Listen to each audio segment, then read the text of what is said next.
Hello, and What's up? welcome to a live Thursday edition of Reconnected. We are kind of barely holding it together.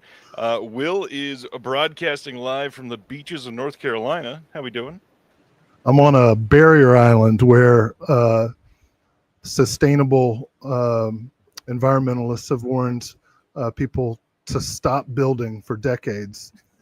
Um, right across the street are three new buildings, three new rental houses being built out. Oh! I heard a guffaw to my right. You did. We got a special guest to start the show off with tonight, who is not even in Let's the get you in the shot. frame. Well, this is going swimmingly so far. Yay. Say hello to Will Dodson's wonderful sister, Georgia. Welcome, Georgia. Hi. Good to see you Hello. again. Can you hear me? I can very well. Okay. For those Oh. that don't know, Will has talked about this before. Georgia is an editor. And, Yes. and we mean like a real editor. Not a fake one. Not a fake one, which there are many of those. Let's talk about some of these things. You have done some editing on some major things that have been released in the last couple of years. We've talked before about Maddu, but I don't think we've talked about Dirty Pop at all. Why don't you tell us about that a little bit? Sure. So I edit documentaries, which is actually a pretty specific distinction. And Dirty Pop, I worked on. I think I finished that end of 2023. I worked with another editor on that. My episode is episode 2 out of 3, so you should like that one the best. And yeah, I am of that generation, I guess, the Backstreet Boys era, but I didn't listen to any of that stuff. So then going through all the archival, I became a fan retroactively. Love O-Town. I didn't think we were going to get boy band politics into tonight's discussion, but I love it. I can keep going if you want on that. I mean, I'd love to hear all the gritty details. Sure. I mean, actually, I can't. Yeah, but that show was actually mostly about Lou Pearlman's Ponzi scheme. He basically built all those boy bands on the back of a Ponzi scheme, and he died in prison, which I didn't realize. You know, all this stuff happened, I think, before things really went viral in our world. So I was in college, I think, when that happened. So, or somewhere around there. So didn't know. Now I do. But that's on Netflix. And you can check that out. And then your first thing, we never talked about this on the show at all, I don't think. What is Underplayed? Underplayed. So I started out as a commercial editor also, and I still edit commercials. Some really great Rachel Ray dog food commercials. You might have seen them. They're amazing. But I started out a commercial post, and you meet a lot of directors that way that do commercials as well as films. And so in 2019, I booked, that was my first feature doc that I booked with a director who had also never done a feature doc. She was a commercial director kind of in my sphere, but she had done some short documentaries. And that was about women in electronic music. Specifically DJs, just like that, if you didn't know. And Will's acting tonight has been on point. Yeah, he's been really fun.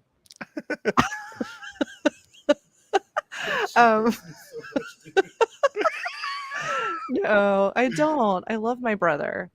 And so that's about women in electronic music, and we focus on I think it's 4 women that were in the top 100, the DJ Mag 100, or maybe it's Billboard. I can't remember. I think it's Billboard, like top 100 DJ list. And there were only 5 women in 2019 that were on that list. So 4 of them we profile in the movie, but we also talk about, we profile a lot of underground DJs as well who are trying to make it. And then we talk about how electronic music started with a lot of female pioneers, like, why am I blanking now on the Doctor Who lady?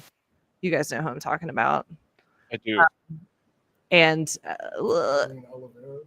no, Oh, I like her. who's the lady? Daphne. Ooh, this is bad. I should have studied. Look it up in post. Yeah. Lots of women We'll whose cut it in post, I promise. names I've forgotten. Just like history. Just erased. So it's about that. Yeah. And that was a crazy movie to edit because we had a horrible short schedule, and yeah, it was insane, but it turned out okay. Well, with editing, one of the big things I got to hear about, you've worked with Netflix, you've worked with some of the others. How debilitating is the notes process from them? It depends on it depends on the I signed an NDA. Yes, it is Delia Derbyshire. Thank you. Although no, Delia Derbyshire didn't do Doctor Who, I don't think. No, not that either. Yes, Daphne Oram. I think it's Daphne Oram. Maybe. I don't know. And also we talk about Wendy Carlos and all that stuff. Yeah, Stan. I see you, Stan. The one person I know on here. Oh yeah. I forgot what I was talking about. Oh, the notes process. It depends on the project because we get shielded a lot. Like a lot of times I'm working with a production company that's the intermediary between me and the studio. So for instance, Dirty Pop was actually Time Studios. So I interacted with the Time Studios people. They dealt with Netflix. I just finished a Hulu show and I was not shielded from the notes. In fact, I got emails directly from the people at actually, that was ABC. Can you say what it is? It's a true crime show. I don't think I'm allowed to say because it's not done yet, and they're not sure of the title. But it's a true crime show. It should be really easy to find. A true crime show on Hulu. They've only done. It's a true crime show. It's got a colon in the title. It's something colon something something something. It actually will be easy to find though because it's about. I can tell you it's about a dentist who murdered his wife on safari in Zambia. Okay, so there will only be like 4 to choose from. Yeah. Just look for the safari murder. Yeah, honestly, it depends. Sometimes the notes are better than the people actually working, like some of the producers working on the movie from the production company. Right. Yeah, it's not so bad. That's not bad then. That's good. Yeah. With them, what is the most difficult thing to edit some of these that you are detached from? Is there anything for you that you are struggling with to find inspiration or put things together that you were just straight given? So you mean a project that I'm just like not interested in? Yeah, well, that, and you're not on set with them. You don't have any say in what's going on some of the filming, so you're just given a bunch of footage. That's actually not always the case. With Madhu, they were filming while I was editing. So I was able to, like, they would be shooting either in England or in Nigeria, and then we would be building stuff and I'd be like, oh, maybe we need this. And especially towards the end of the edit, they would go back because one of the directors was located, he lives in Lagos, and so he was able to like go do pickup shots and stuff like that. So sometimes I do have a hand in that. And on the show that I just finished, I actually went, like, we did pickup shots and went with the DP and the director and shot a bunch of stuff that we all came up with just from the edits that we had built. But that being said, I actually have been very lucky that all the long form stuff that I've worked on so far, I am interested in and connected to. I would say the commercials I work on. I just finished a pharma campaign. I do a lot of like pharmaceutical ads because I'm a good person. You should tell them that your voiceover career too. That was such a Dodson joke to hear. I do though. Listen, I gotta pay my bills, and Of that course. stuff I don't like. Bills pay the bills. But yeah, Very Dodson joke. I love it. Yeah. So when you're doing some of these series, are you given any sort of outline specifically how you're, supposed to set it up, or are you choosing a lot of it? Again, this is a project by project basis, so it depends on the director. I Right. will say a lot of men that I work with don't give me anything, and I do all the outlines, and I've had directors that I write their emails for them to the studios because they can't like write a decent email. The women that I work with are usually more organized. This is just true. I feel like I'm sensing a pattern. Yeah, sometimes. I don't. It's just true. I was laughing about it today because I just started a movie and the director is super organized, and she's already done all these outlines, and it's a doc, and like you can never really know Right. what it's going to be because you got to get it in there. But like, I don't know. There's other projects I've done. I've had to completely, which is fine. I really like that, but it's nice to have a little bit of help. So, I don't think so.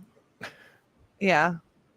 Any of your finished projects that have been out in the world that there's something that you regret in the edit and you watched it afterwards, went, damn it, should have changed that. Yeah. I'd love to hear what you think. A about lot of that. things. Very specifically, there in the beginning of like the first act of Madhu. I also know I go back and forth because I know that I was trying to solve, and this actually speaks to your question about notes. Like, I should probably not be so like notes are super annoying. You just figure out how to address them the way that you want to address them and make Disney or whoever think that you like did what they wanted. In Madhu, I feel like, I don't know, there's just one scene that bugs me in the first act, and I would recut it and maybe move it. And if it were up to me, I would cut it all together, but it has to be in the movie. So we could do a contest where if anybody can guess the right scene, we can give them a free copy of something. Not Madhu because it's not on DVD. You should ask Georgia about her physical media collection. I don't have any physical media. I exist purely in the ether. All in the streaming world. I'm in the cloud. So on that note, just very detailed here. What are your real thoughts about Disney as a corporation? And can you speak clearly into the microphone? I'm just kidding. About Disney's what? Disney as a corporation. Oh, no comment. Streaming wise, I feel like that's opened a lot of opportunities for stuff like this, though, because obviously back, when we were doing broadcast stuff, the number of true crimes with colons in the title was significantly less. I love the number of opportunities coming out now, but as far as streaming, do you feel like your work gets seen enough? Do you feel like you wish they would do more to promote your stuff?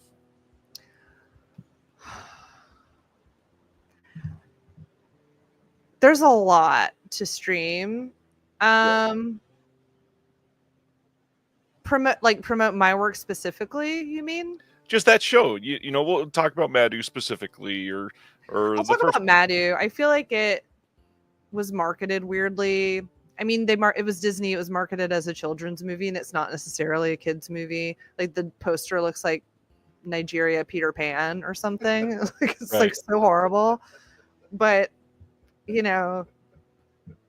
that's what it is. And I feel like they didn't do a big push for it. Although we did just get nominated in December for the International Documentary Association Awards for Best TV Documentary, which is is a huge deal. So that was good because I felt like we got shunned a lot, I think, because it was Disney. But yeah, I think, I don't know, I wish it could have been in a theater. I got to see it at a film festival, so I got to see it on a big screen. That helps. Yeah, but I'm a hypocrite because I feel like I go to the theater very rarely. Right. Yeah. I'm that person like in my bed watching stuff on my iPad. Oh. Sorry. Well, at least it's not a phone. Yeah. Or my phone. No, I'm just kidding. I don't do that. Last couple questions for the true nerds. What do you edit on professionally? I'm an Avid editor. I edit in Avid. And I can use Premiere, and I do, but I hate it. It's the worst. Is that what you use? I do not use Premiere. I use Final Cut Pro. Oh yeah, I don't even know how to use Final Cut Pro is like Somebody asked me how to use that once, and I opened it, and I was like, "What? I don't know." The original Final Cut Pro, that's what I learned on in like Yeah. 2001 or something. But It's a little bit different now. yeah, so documentary editors, and I feel like people that work on like big shows that have multiple editors, like you generally use Avid because you can work on a central server more easily. You can work in the same project and just pass things back and forth through bins. And Premiere doesn't really. It has a thing called Teams now that you can use, but it's not. I think it's called Teams. It's not as stable. And then there's a lot of dorky reasons why documentary editors prefer it, but I'm not going to get into it. Although I'd love to hear about that later, maybe. When you were trying to get to know these tools, was there anything that you found more helpful for somebody that's watching and maybe wants to be an editor someday? I don't recommend being an editor unless you're very young. I have people that come to me in their 30s and they're like, I want to be an editor. I'm like, you're too old. Just don't. You're too old now. Don't do it. It's very physically like taxing and hard on your body. Am I like ruining this live stream? It is though. It's tough. Don't do it. But if you really want to do it, I don't know. I think the kids are using Resolve now. Like I'm not. Most people. Yeah, I'm not the person to ask about software. Like I think Premiere and Resolve are definitely the first step to get into things. And yeah, it's really different than even when I was coming up just like 15 or 20 years ago. Yeah, I'm old. Did you tell me how you got started? I was a receptionist for who? at a company called Final Cut, but not the software. It was a post house in New York that did commercials, and that's how I got into commercial post. Nice. And so I worked into the machine room, and this was still when everything was standard def, and I would run digibeta tapes up to air for like a Crest commercial or something. And it was very stressful because you couldn't mess anything up, and now it's really different. So yeah, my advice is to get Resolve, I guess, if you want to be an editor. Good to know. And I'm honestly, it's supposedly really useful for people that can just transfer stuff back and forth. But yeah, I don't know how to use it. I'm that person. I'm like, but well, I know that you got to go to bed. Thanks for answering at least some of the fun questions. You're welcome. Thanks for having me. Everybody, go check out George's stuff. You got Underplayed, Maddu, Dirty Pop, and then something with the colon in the title. We'll put some links up. Yeah. Thanks. That was like the best conversation we've had in a long time. You should just end it now. It's all going to go downhill. Absolutely. Drop. Thank you, Georgia. Bye. So that was fun. Yeah. So yeah, I'm out on a porch with the night skies behind me and the crashing of the waves on the beach. I'm going to turn my camera off so I can adjust my position. All right. Since Will's not going to have, I don't think so, any pickups in person, I'm going to share a couple. I picked up a couple things in some recent sales, and then one that finally came in after literally a couple of years. I had some people in the Discord razzing me because I didn't get Godzilla -1, so I finally picked up the 4K copy of this, just came in. And I matched the energy of Godzilla -1 with the 4K of Austin Powers, International Man of Mystery. Can't wait to see that one. This one is from Concept Media. Been following them, covering them for a couple years. Really stoked to finally get this one in and check it out. It is a Kickstarter title, and it was Stranded. This was just a low budget horror. I can't remember. I don't think this is the one that got... Nope, it's not the one, so I will not say it. But check this out. I think you can still pick up a couple copies of this. I don't think it was a Kickstarter exclusive. check that out soon. Will, what's been going on with you? Oh gosh, it's been eventful. Well, I suppose the biggest thing was last week. I welcomed Sam Deegan in person down in North Carolina, and we did a couple screenings. We did Zero Grad, thanks to our friends at Deaf Crocodile. We showed Zero Grad at the Cary Theater in lovely downtown Cary, North Carolina. Had a pretty good turnout. Met some folks from the chat and from Sam's Patreon, Dick and John. John Daly was able to be there with his lovely wife Robin.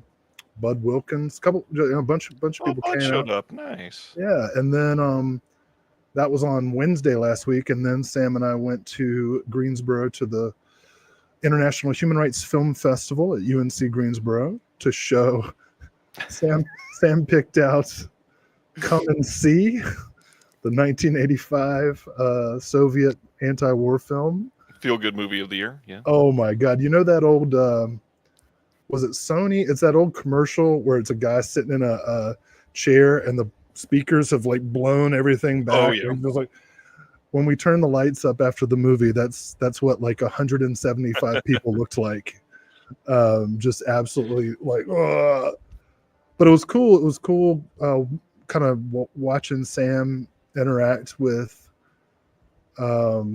students and got to meet some of the faculty, some history faculty, some Russian specialists, who were really into what we were doing. And it was first time meeting Sam in person. She was an absolute delight. I can't say enough good stuff about her. She was so kind and generous, and given the amount of pollen that we have in North Carolina at this time, the fact that she could even be polite to people was pretty impressive because she was suffering. Yeah. But we had a good time. What you told me about mowing the grass was terrifying sounding.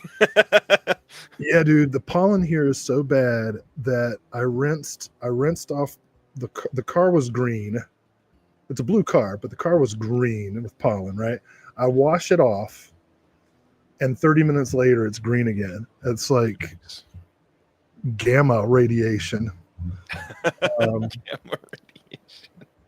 But it was great. I mean, I feel so fortunate to have worked. I mean, like last November, I was like, hey, I wonder if I could scrape together some grant money and bring Sam Deegan down here.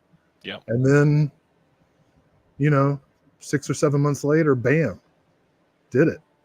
Or 5 months, however long. It moved about pretty quickly. Yeah. So real happy. I'm definitely grateful that we did that. And it looks like that's going to lead to some more in-person screenings at the Cary Theater, Deaf Crocodile Films, and maybe some others too. But that's going to be starting soon. I'll definitely keep the Discord and more informed. And we'll be posting on the SFP socials. Yeah. Make sure you're following us everywhere on that.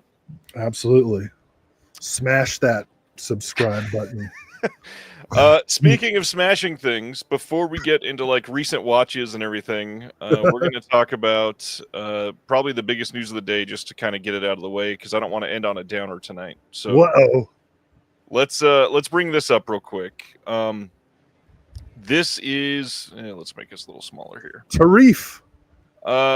Today there was a big post that I made that fucking exploded on Facebook, and I just want to say right now, discussing how politics affects the home video industry is not inherently political. It is not about saying a party or an administration is bad, but we are going to discuss how the effects of this change will have an overall effect on our hobby and industry at large. That's right. So, we're not going to talk about politics or the way politics might affect actual human beings. What we're talking about specifically is the price of Blu-rays.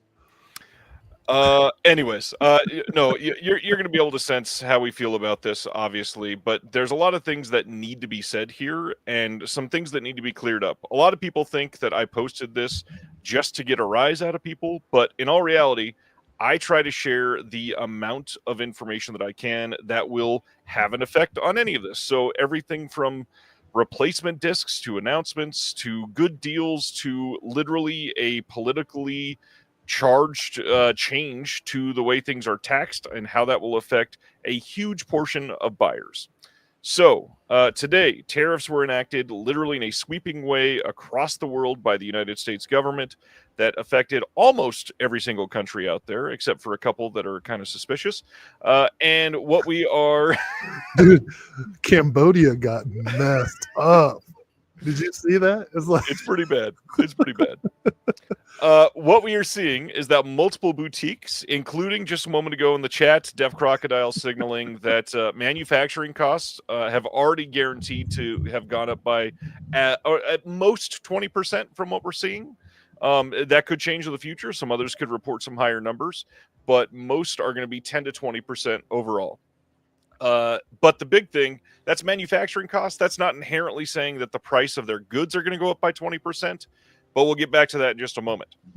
Orbit DVD had a live video today, and this is the main reason that something about this needed to be posted, is this is news for a lot of people that shop through Orbit DVD, which is myself, Will, and many other people in this chat, guaranteed, is going to find some interest in this, because many of us are people that import from stores like Brother Belial. Hey, what's going on, Brother Belial? He is somebody that imports a lot for us, and we are big fans of their releases that they get from overseas.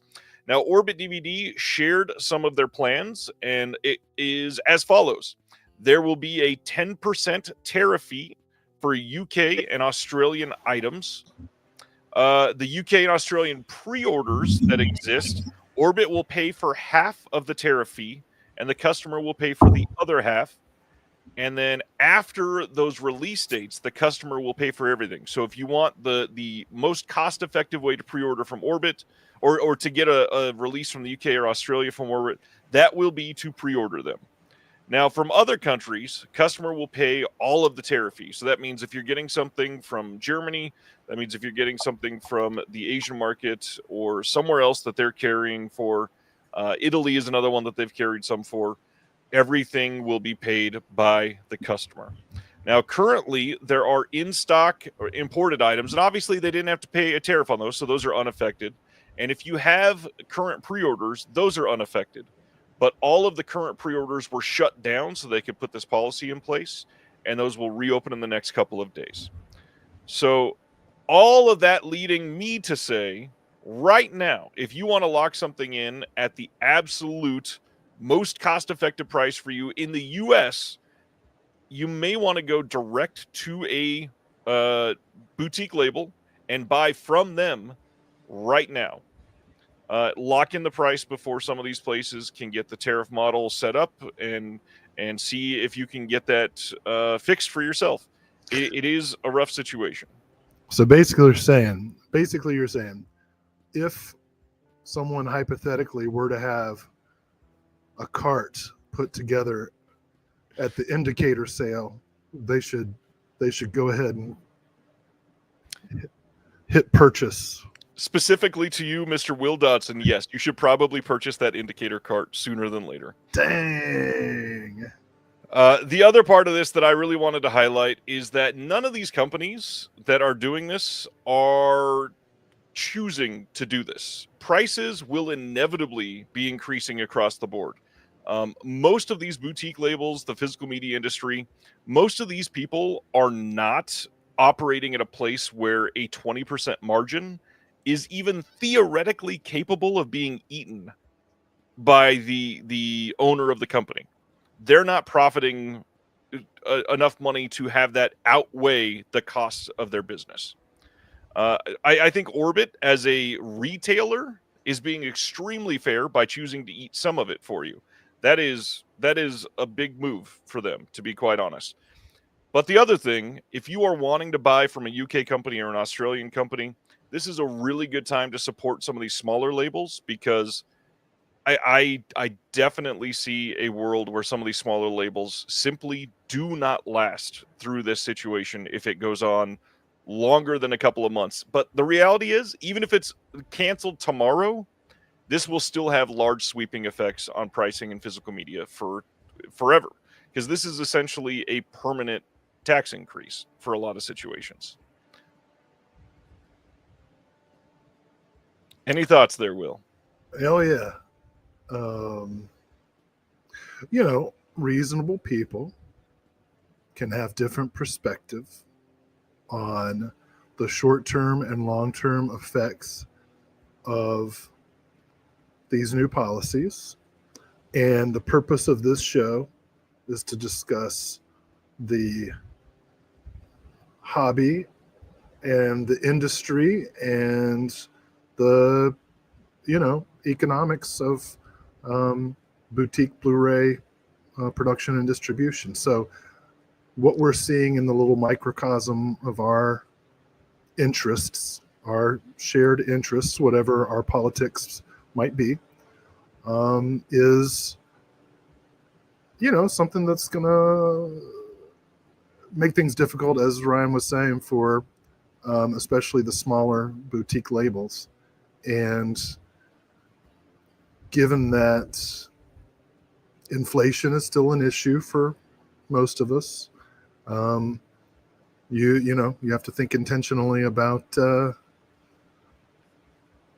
things you want to buy. How was that? Was that good? That was good. I'm just laughing because Sibner says Third Window Films is now 9 Window Films. Yeah, I saw that. That was good. Also, I just hit pay now on my indicator cart. That's pretty great. So that kind of hurt. Joel says all shops and labels need to make sure to specify the additional charge is directly from the tariff. Yes, they absolutely should, and indicate that that is the only reason that it exists.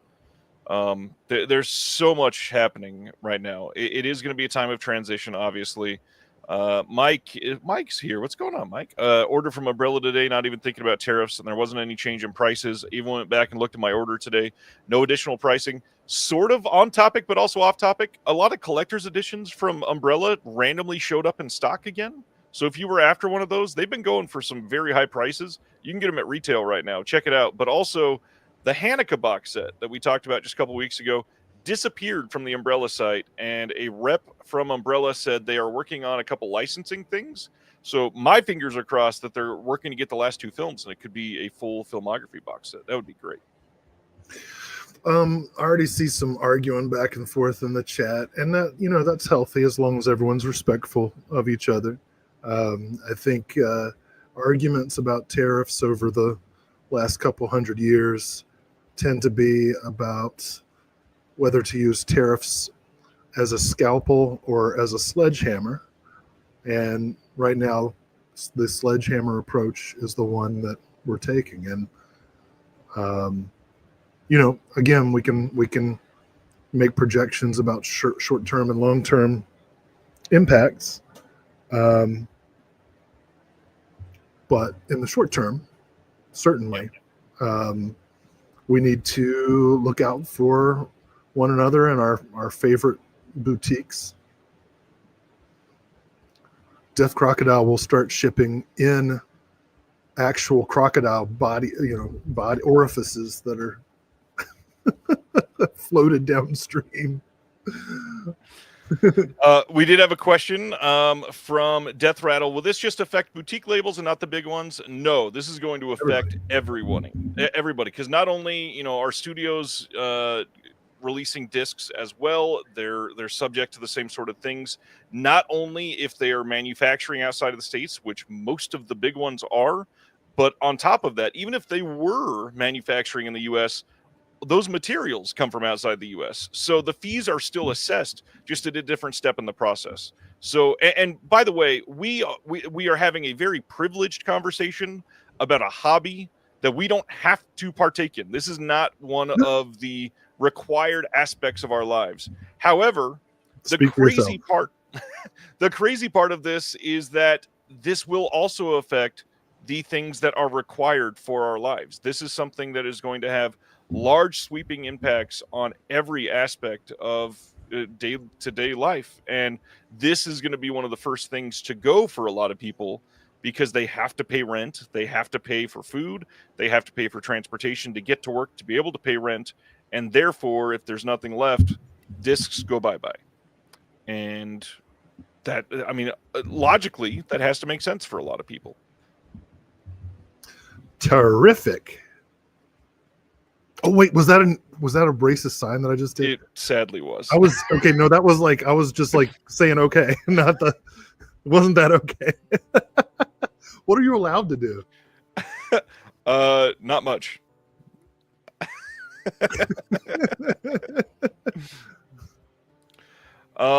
Yeah. So something that, you know, we all love is going to be affected, but also a lot of things that we don't love or have to talk about are going to be affected as well. So this is really just a very specific side conversation in a time when a lot of people are struggling with lots of other aspects of their lives. So I'm not trying to minimize that or maximize home video, but really this show is all about home video. We have to talk about how it will affect that. But Will and I are human. All of you guys in the chat, I think, are human. And based on that, we all have requirements. Will and I have children and a wife each that we struggle to care for. A wife each, not the same wife. One that we share across state lines. Why did I say across straight lines? That made it sound weirder. You get the odd months. But I mean, really, there's so much about this thing that is going to have sweeping effects for a long time. Josh says, just confirmed everything I need to know about you too. Perfect timing. So everybody's, by the way, everybody's telling me that I can do thumbs up, but I'm pretty sure in some Middle Eastern companies that means like up your ass. I think Like I think if it's going down, or is that sign? Well, you don't go down. How would you do that? What kind of serial killer shit is that? Anyways, okay. Hello, fellow humans. Obviously, this needed to be addressed tonight. I don't want to sour the rest of the night, so if anybody wants to have further conversations about this, please don't go to the comment section of my social media because it's a dumpster fire. But if you do want to discuss my thoughts in a civil way, I am one of the most approachable people doing this, so please send me an email. My email is in the description below. Happy to discuss, happy to share my own experiences with the people from the industry that I've already spoken to today. What are we doing? Still more gestures? Trying to figure out what point's okay. Listen, I gotta say, you know, I've been called out by name, admonished for political speech. And I just want to say to anyone who I might have offended by pointing out objective facts, I apologize. But I'll also quote a great philosopher and say, I have a microphone, so you will listen to every damn word I have to say. Adam Sandler. Yes. Good wedding stuff. Singer. All right. Enough about government and tariffs and all that bullcrap. Will, anything you watched recently you want to talk about?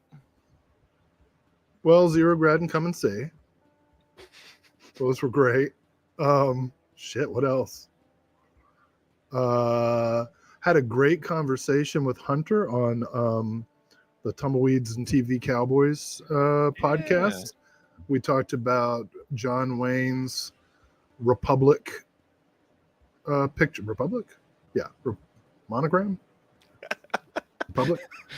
Pictures of the B Westerns he made, including several of the Three Musketeers films that he made. And those were a lot of fun. Watched, I mean, a ton of those. Republic. Okay, I was right. First time. Yeah, I don't know. When was the last time we talked? Beginning of March? Yeah, beginning of March was the last time you talked with everybody out there.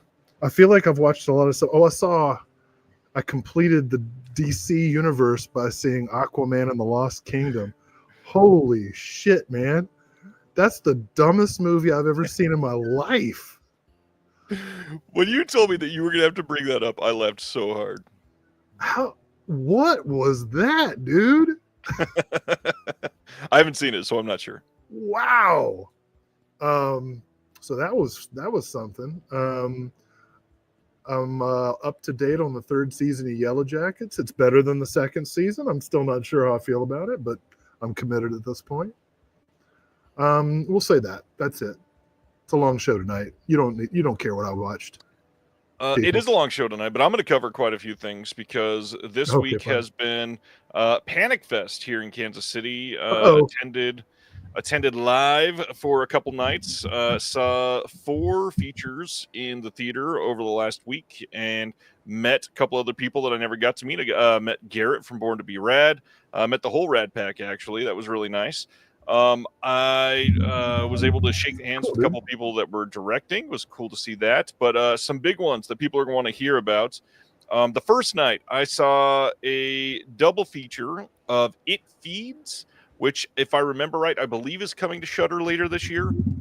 And this was very stereotypical, tropey-filled story about a woman that can sense when somebody has a demon attached to them and can like put her hand up on somebody else's forehead and go in and try to help this person find the demon and get it out. And it was decent, but very like we've seen this probably 55 times before. The next thing that was on that night was much more unique. It was called Don't Let the Cat Out. Unfortunately, it was pretty awful. This movie for me was a fun premise, but then just nonsensical through and through. Essentially, it's about a rich couple that hire a college student who looks like he's 29, of course, to go watch their house for a night. And they tell him that the rules and the list of things to know are on the fridge, and they leave. And he goes and sees this list, and it is all things about a cat that he's not seen. And some stuff starts to happen around the house, and he goes, and suddenly he sees this cat, which is actually a human in a cat outfit. And it turns out they want to turn this guy that's watching the house into a cat. The whole movie is filled with cats. Craig, you might like it. It was really bad. Would that make him a purry? Yes. Would he be a purry? It would be. Did not like that movie. But the next night that I went was a pretty incredible double feature. The big one, Clown in a Cornfield. Got to see the premiere of that one. Followed by The Ugly Stepsister. Clown in a Cornfield, of course, is the big YA novel that came out a couple years ago. People have been waiting on this for years. It is a pretty stereotypical slasher set in a very small town in Missouri, where I am. And unfortunately, it's pretty good. I know a lot of people wanted to shit on it just because of the whole YA feature. They actually go there with this movie. A lot of really heavy-handed kills that show a lot of blood. It's pretty good. Was quite happy with that part. Unfortunately, though, there is some actual heavy-handedness in the film. They go really hard on like Gen X is bad and Gen Z is stupid, and that's like 90% of the plot lines of this movie. Sounds about right, though. I understand that you were going to say that, but it definitely feels like a very conceited millennial made this movie and just wanted to share bad experiences. Also sounds accurate. That being said, it was an enjoyable watch, and I believe that one will also be on Shudder. I think Shudder helped produce it. It was quite good. But the winner of the week for me, which I expected to really hate, was The Ugly Stepsister. This is literally a body horror version of Cinderella, told from the viewpoint of one of the stepsisters who is forcing herself to become beautiful to try to win over the prince. And to just share one aspect of how this really goes there, because this is a true body horror movie. She starts to manipulate her body to try to be beautiful for the prince. And one of the opening-ish scenes, like less than 20 minutes into it, they literally go to give her plastic surgery. And this is set in like the Victorian area by chiseling part of her nose in to reset it. and they show it. And there's so much more than that happens in this. There's a couple things that had the entire theater cringing with glee. It was quite good. A little long, but very enjoyable, entertaining through and through. Beautiful sets. It seemed like they had a huge, huge budget, but they didn't. It was incredibly well done. Very happy with it. I hope people check it out because it should do very, very well. It is a good film. Oh, you know what? I got 2 more I'll throw in. Do it. That does sound interesting. I saw a Ronald Neame movie, Escape from Zahrain, one of those, 60s like spy war movie things. Yul Brynner as a Middle East, as an Arab. But Jack Warden is so good in it. Sal Minio's in it. And it's just like an escape. I mean, literally, it's an escape from Zahrain. It's a chase movie, trying to get to the border. And Jack Warden plays this corrupt U.S. soldier who's been like embezzling and smuggling and stuff. So he's trying to escape, and he's helping Yul Brynner, who's like a freedom fighter, working against the colonialists. It was fun. Also, buddy John Daly and I went to see The Monkey in the theater. It was the first movie I'd seen in the theater since I went with John to see Anora. I'll tell you about The Monkey. There were like 6 people in the theater, which makes sense. It was like a Sunday afternoon, and it had already been out for a month. And at no point did any of the other 5 people laugh. But I laughed all the way through. Thought it was very funny. Not great, but funny. Enjoyed it. I'm glad because it seems to be pretty divisive. A lot of people love it. A lot of people hate it. I mean, it doesn't really hold together for me. I don't think I'm going to get a copy or anything, but I definitely laughed at every kill and every like awkward moment. So there was a couple really good kills in that movie. Some great kills. Yeah. I watched a bunch more this week. If you want to hear more about those, talk about it in the Discord soon, if need be. Covered a lot of short films this week, which was a lot of fun. Watched those with my mom and my wife at home for the most part, virtually. But the last one I wanted to shout out is The Chainsaws Are Singing. Everybody needs to look this up. It was about a 2-hour Estonian film, and it is basically a hodgepodge of like, oh man, Monty Python and the Holy Grail and a musical, well, kind of like Cannibal the Musical actually, and a splatterfest. It was a lot of fun. There was some really, really funny kills. The jokes are deadpan. It was perfect black comedy. Very, very happy with this film. We threw it on a whim, expecting it to look bad because on the virtual festival, the icon they used was somebody bent over on all fours with a chainsaw getting rammed into them from behind. And the movie is so much better than that. It is great. Yikes. And Craig says he's working on Estonian films right this moment. How about that? Yeah. Eventful month. Any I know you don't have them with you. Any recent pickups you want to highlight for everybody that you're excited about? Yeah, well, I got my Lydia lunch thing in from Saturn's Core. Really excited about that.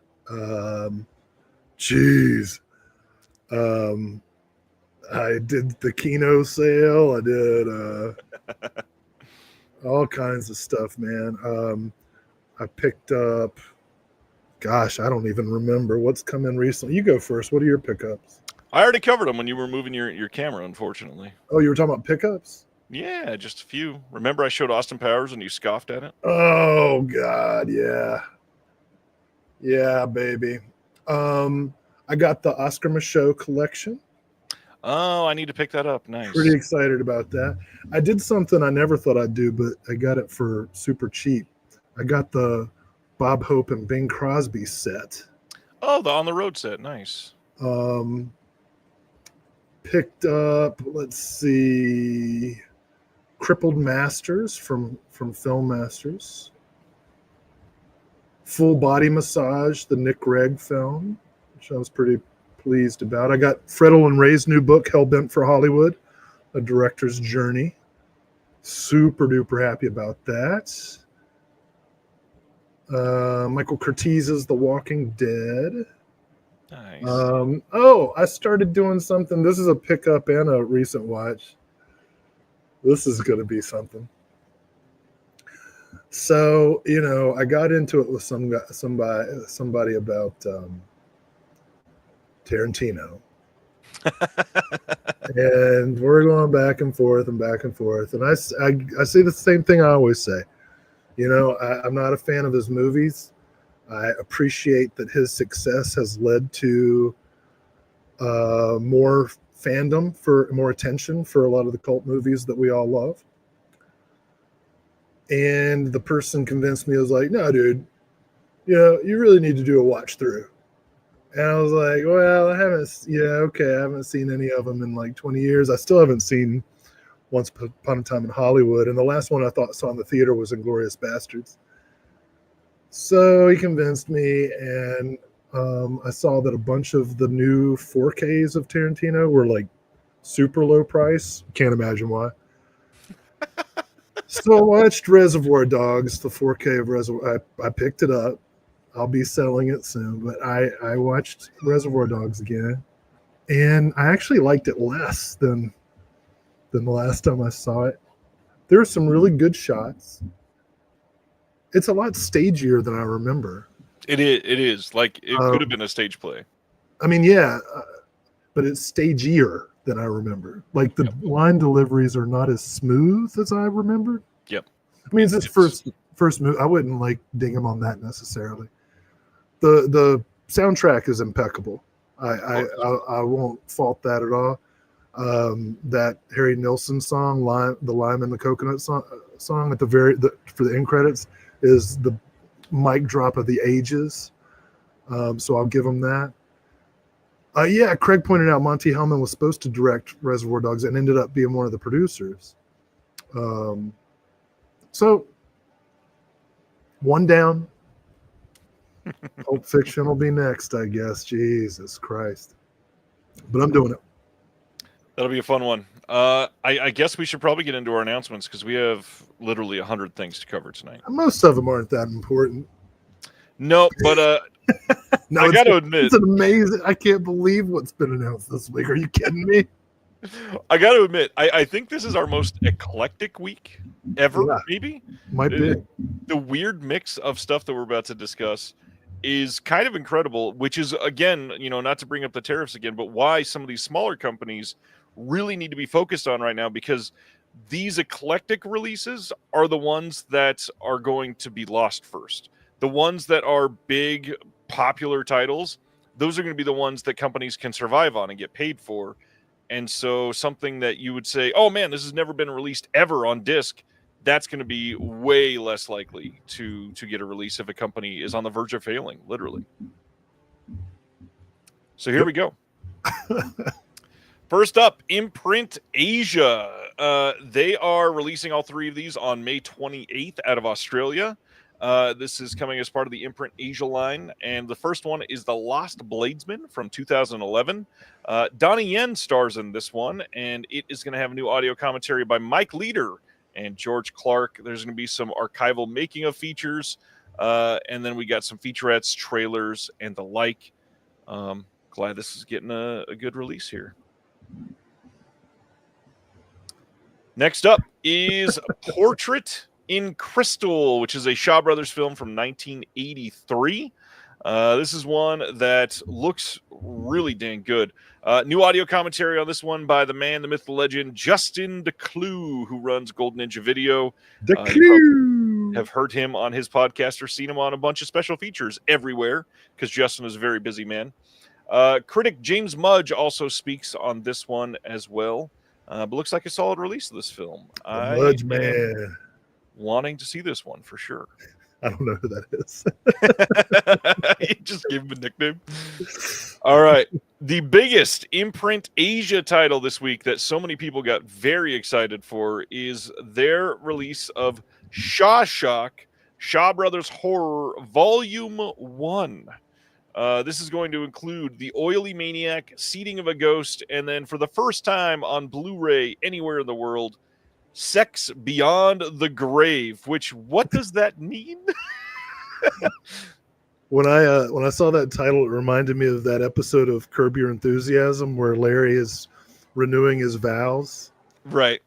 And he's got a problem with the, like, after death. Like, she wants him to say, like, not just unto death, but forever. He's like, no, it's just until death. It's not after death. Like, after death, I'm free to fuck around, you know? Oh man, so yeah, this looks like a pretty killer release. We've got new interview with Jack Long on this one, the actors. Critic Ricky Baker speaks on The Oily Maniac. There's an interview with Callum Waddell. There is James Mudge speaks on Seeding of a Ghost, as Will calls him, the Mudge Man. We've got Seeding of a Trend, The Birth of Hong Kong, Splatter Cinema, an interview with filmmaker Callum Waddell on that one as well. Now, I do know Callum. Callum's amazing. Sex Beyond the Grave has a new audio commentary by Dylan Chung, and then Victor Fan speaks on the title as well. Oh, wow. Brendan said first imprint order ever because of this. Very nice. Well, just grip it with both hands because it's slippery. At least one of them. So, yeah, that is the Imprint Asia releases coming in May. Looks pretty good. Yeah, it's a nice looking set. Then we got details from Arrow on The Good, the Bad, and the Ugly. This is coming on 4K and Blu-ray in these deluxe box releases coming on June 23rd in the UK only. And there is, again, all kinds of stuff here. New 4K restoration of the 162-minute international cut using the original 2-perf Technoscope negatives. We've got Dolby Vision and HDR10 on this one as well. Newly restored original lossless English mono audio. Theatrical trailers. The commentary by Tim Lucas is on here. And then 3 other discs. 2 of these, one of them will have the extended cut in 4K as well. And then a whole bunch of extras. Disc 3 is a Blu-ray of just extras. And they've got tons of new interviews on here. So much that I couldn't even print it all. And then the big thing, disc number 4 is Sad Hill Unearthed. This is a limited edition exclusive, so if you get the standard after, it will not have this disc. This is the Blu-ray presentation of Sad Hill Unearthed, a 2017 documentary by Guillermo de Oliveira following fans' efforts to restore the graveyard set of this. Yes, wow. Will? That just seems like a lot for... It is a lot. Like The Good, they the Bad, doing the like a cosplay thing, like a recreation. Oh. And made a documentary about it too. Yes, it's like those Civil War and reenactors, but it's the cinematic version. Are they doing that? It sounds like it. I've never seen it. Key Ray says it's great. Wow, I love The Good, the Bad, and the Ugly. So.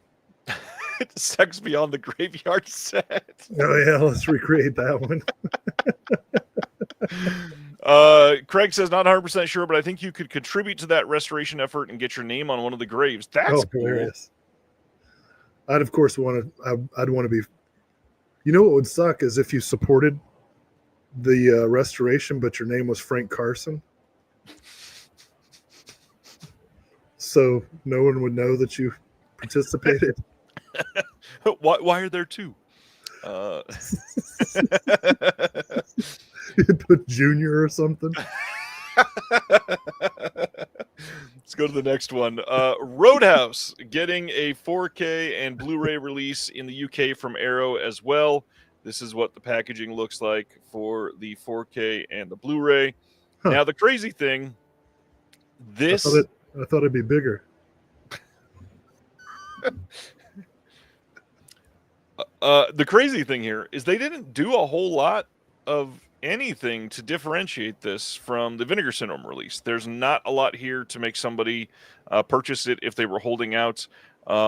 I don't know if you got the Vinegar Syndrome one, if there's any reason to even consider this. If it's like your favorite movie ever and you pick up every copy, who knows? But yeah, I'm not seeing any reason because it doesn't even say they touched the restoration, which I got to be honest, the Vinegar Syndrome version of Roadhouse does not look great. The 4K on that is really like overpoweringly red. It is quite blinding. So Damn it! Why didn't somebody tell me that before I sold my Shout Blu-ray of it?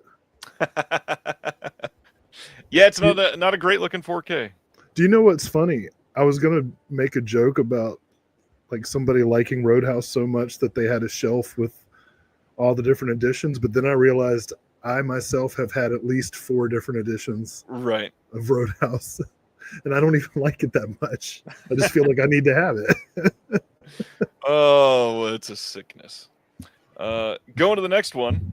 The Taking of Pelham 123 is also getting a 4K and a Blu-ray release in the UK from Arrow. This is coming on June 9th.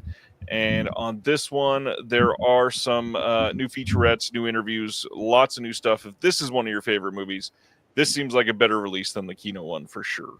Oh, I was going to ask, is this a new 4K restoration? It is not a new 4K restoration, but just being authored by Arrow, it will look better. Damn it. And there are new extras for sure. Why do you do this to me? Including one by Barry Forshaw, which is bound to be pretty damn good. I also like Brian Reisman is doing a then and now featurette on the filming locations, which I think would probably be pretty great. He also brought in Jody Shapiro, who's the curator of the New York Transit Museum. Your face. Well, I'm just imagining, I was remembering the scene of like Walter Matthau taking like the Japanese tourists on the tour. And I hope that Ms. Shapiro is like that. Like, you know, I'm just imagining like some old lady smoking a cigarette. Like, oh, here's the tunnel. Craig, fully agree with you. Craig says it's really starting to seem like just use Kino 4K discs as pre-sale announcements for a better version that will be coming. I think that's true for many titles, but really not all of them, which is that's where it gets a little scary.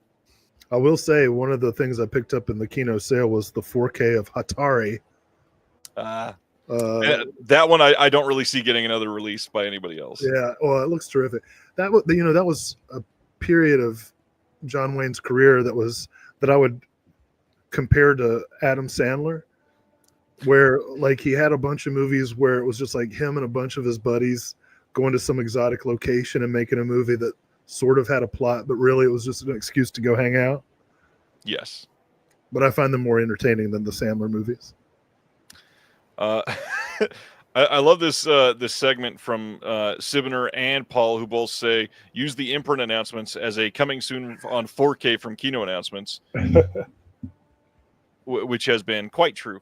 Next up from Arrow on June 16th, over in the UK only, they finally got the rights to Witness, which they did in the US a little over a year ago here, the Harrison Ford movie. So you can get this on 4K or Blu-ray there. It's the exact same package. If you got it from the US, you literally have this already. And I saw a lot of people in the comments not understanding that Arrow was the last one to release this. It's the exact same release. It's not like they're re-releasing something else that somebody else did. They did it. They just didn't have the rights, and now they can sell it in the UK as well. That's not a bad thing, especially in a world where we're talking about tariffs.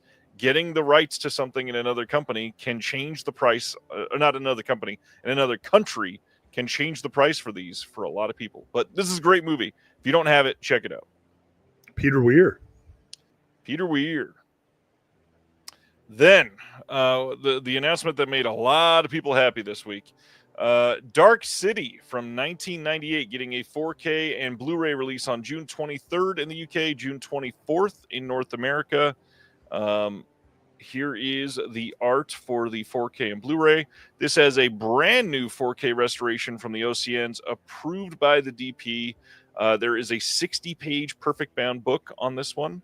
You've got 3 postcard-sized reproduction art cards, a double-sided poster, a postcard, a business card, 2 new commentaries, one by the director, Alex Proyas, one by Craig Anderson and Bruce Isaacs, Herschel Isaacs, all the co-hosts of the Film versus Film podcast.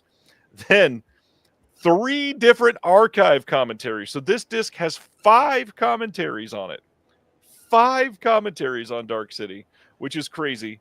There is a brand new hour-long documentary on here called Return to Dark City, featuring a bunch of individuals involved with the film.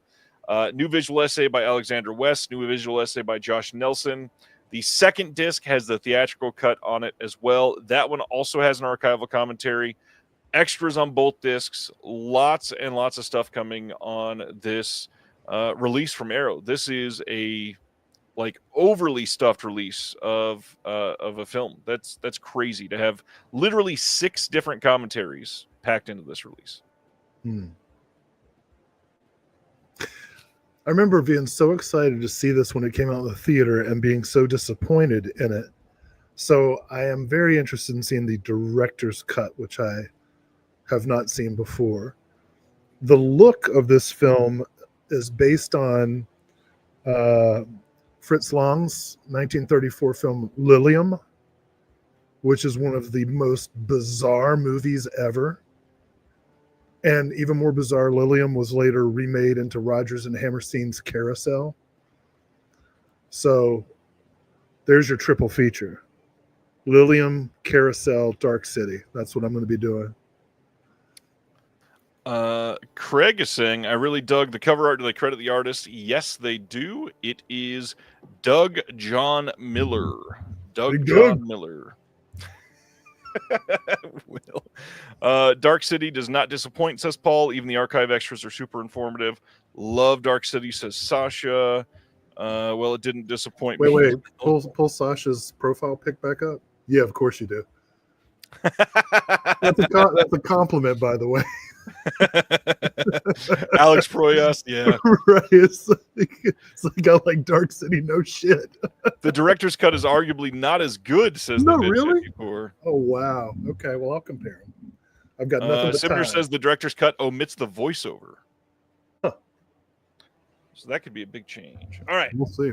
My sister, I wish she was still here because she was at a party, one of the industry parties.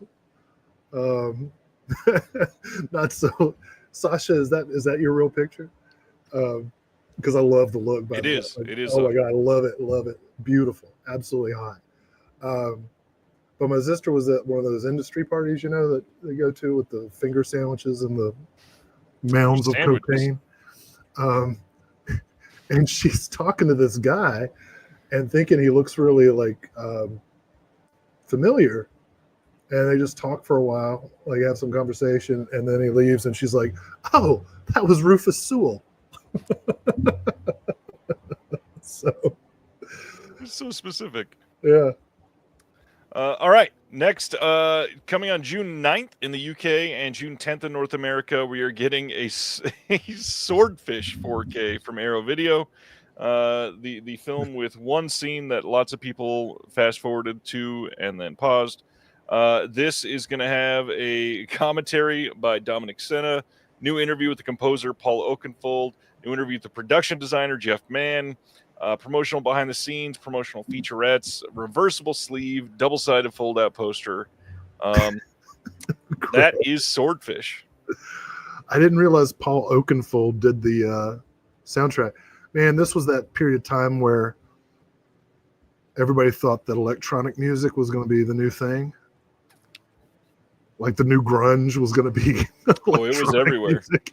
And Paul Oakenfold was going to be like the new Kurt Cobain or something. Adam says, Swordfish, forgettable other than one scene. Yes. Hallie and her berries. I like how hot the convo is getting. Last from Arrow for the month, June 23rd in the UK, June 24th in North America.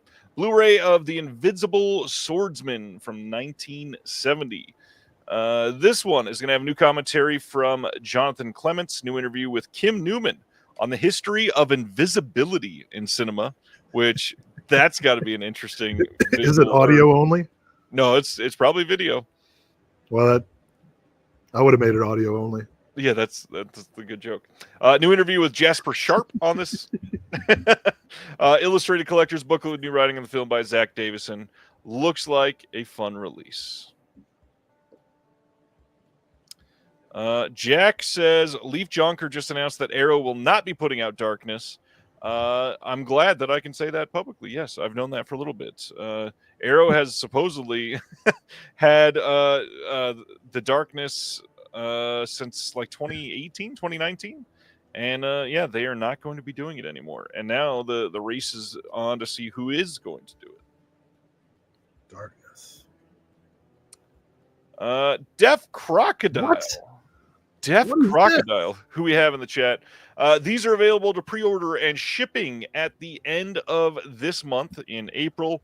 This first title is also known as Dutch Wife in the Desert, but more provocatively titled Inflatable Sex Doll of the Wastelands from 1967. The art house pink film has a new commentary on this by Arna Venema and Mike Leader. New video interview with Alexander Zalton on the pink film subgenre in Japanese cinema. New visual essay by yours truly and Dr. Will Dodson on the screen. And, of course, Fidelity in Motion does the authoring. And then we got a slipcase with new art by the one and only Tony Stella that looks freaking incredible. We've got standard art that is double-sided by Beth Morris. 60-page book in this one. New essay by Alexandra Heller-Nicholas. New essay by Chris D. New essay by Walt Chaw. This is immense. This is going to be an incredible release. Will, tell everybody about our visual essay and how you feel about the film. So, when recommending pink films to people, it's always kind of a difficult proposition because, you know that the genre means that there's going to be a certain amount of sexual violence in the film. I will say that I think the sexual violence in this film is not as intense or exploitive as some pink films, but that doesn't mean that it's easy to watch. At the same time, this movie is absolutely gorgeous. The filmmaker had collaborated with Seijun Suzuki on Branded to Kill, and the look of this film is really of that vein. Yeah, as Craig says, it's not really a pink film, and I'd say that's accurate. Like if it's certainly not like Angel Guts or anything like that. It's really before the pink genre had been kind of codified as a genre.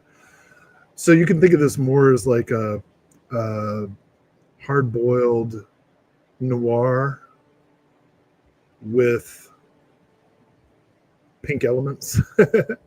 It's a gorgeous movie. I couldn't believe it. When we worked on the essay, watched it over and over and just couldn't believe some of the shots. It's one of the coolest looking movies we've worked on.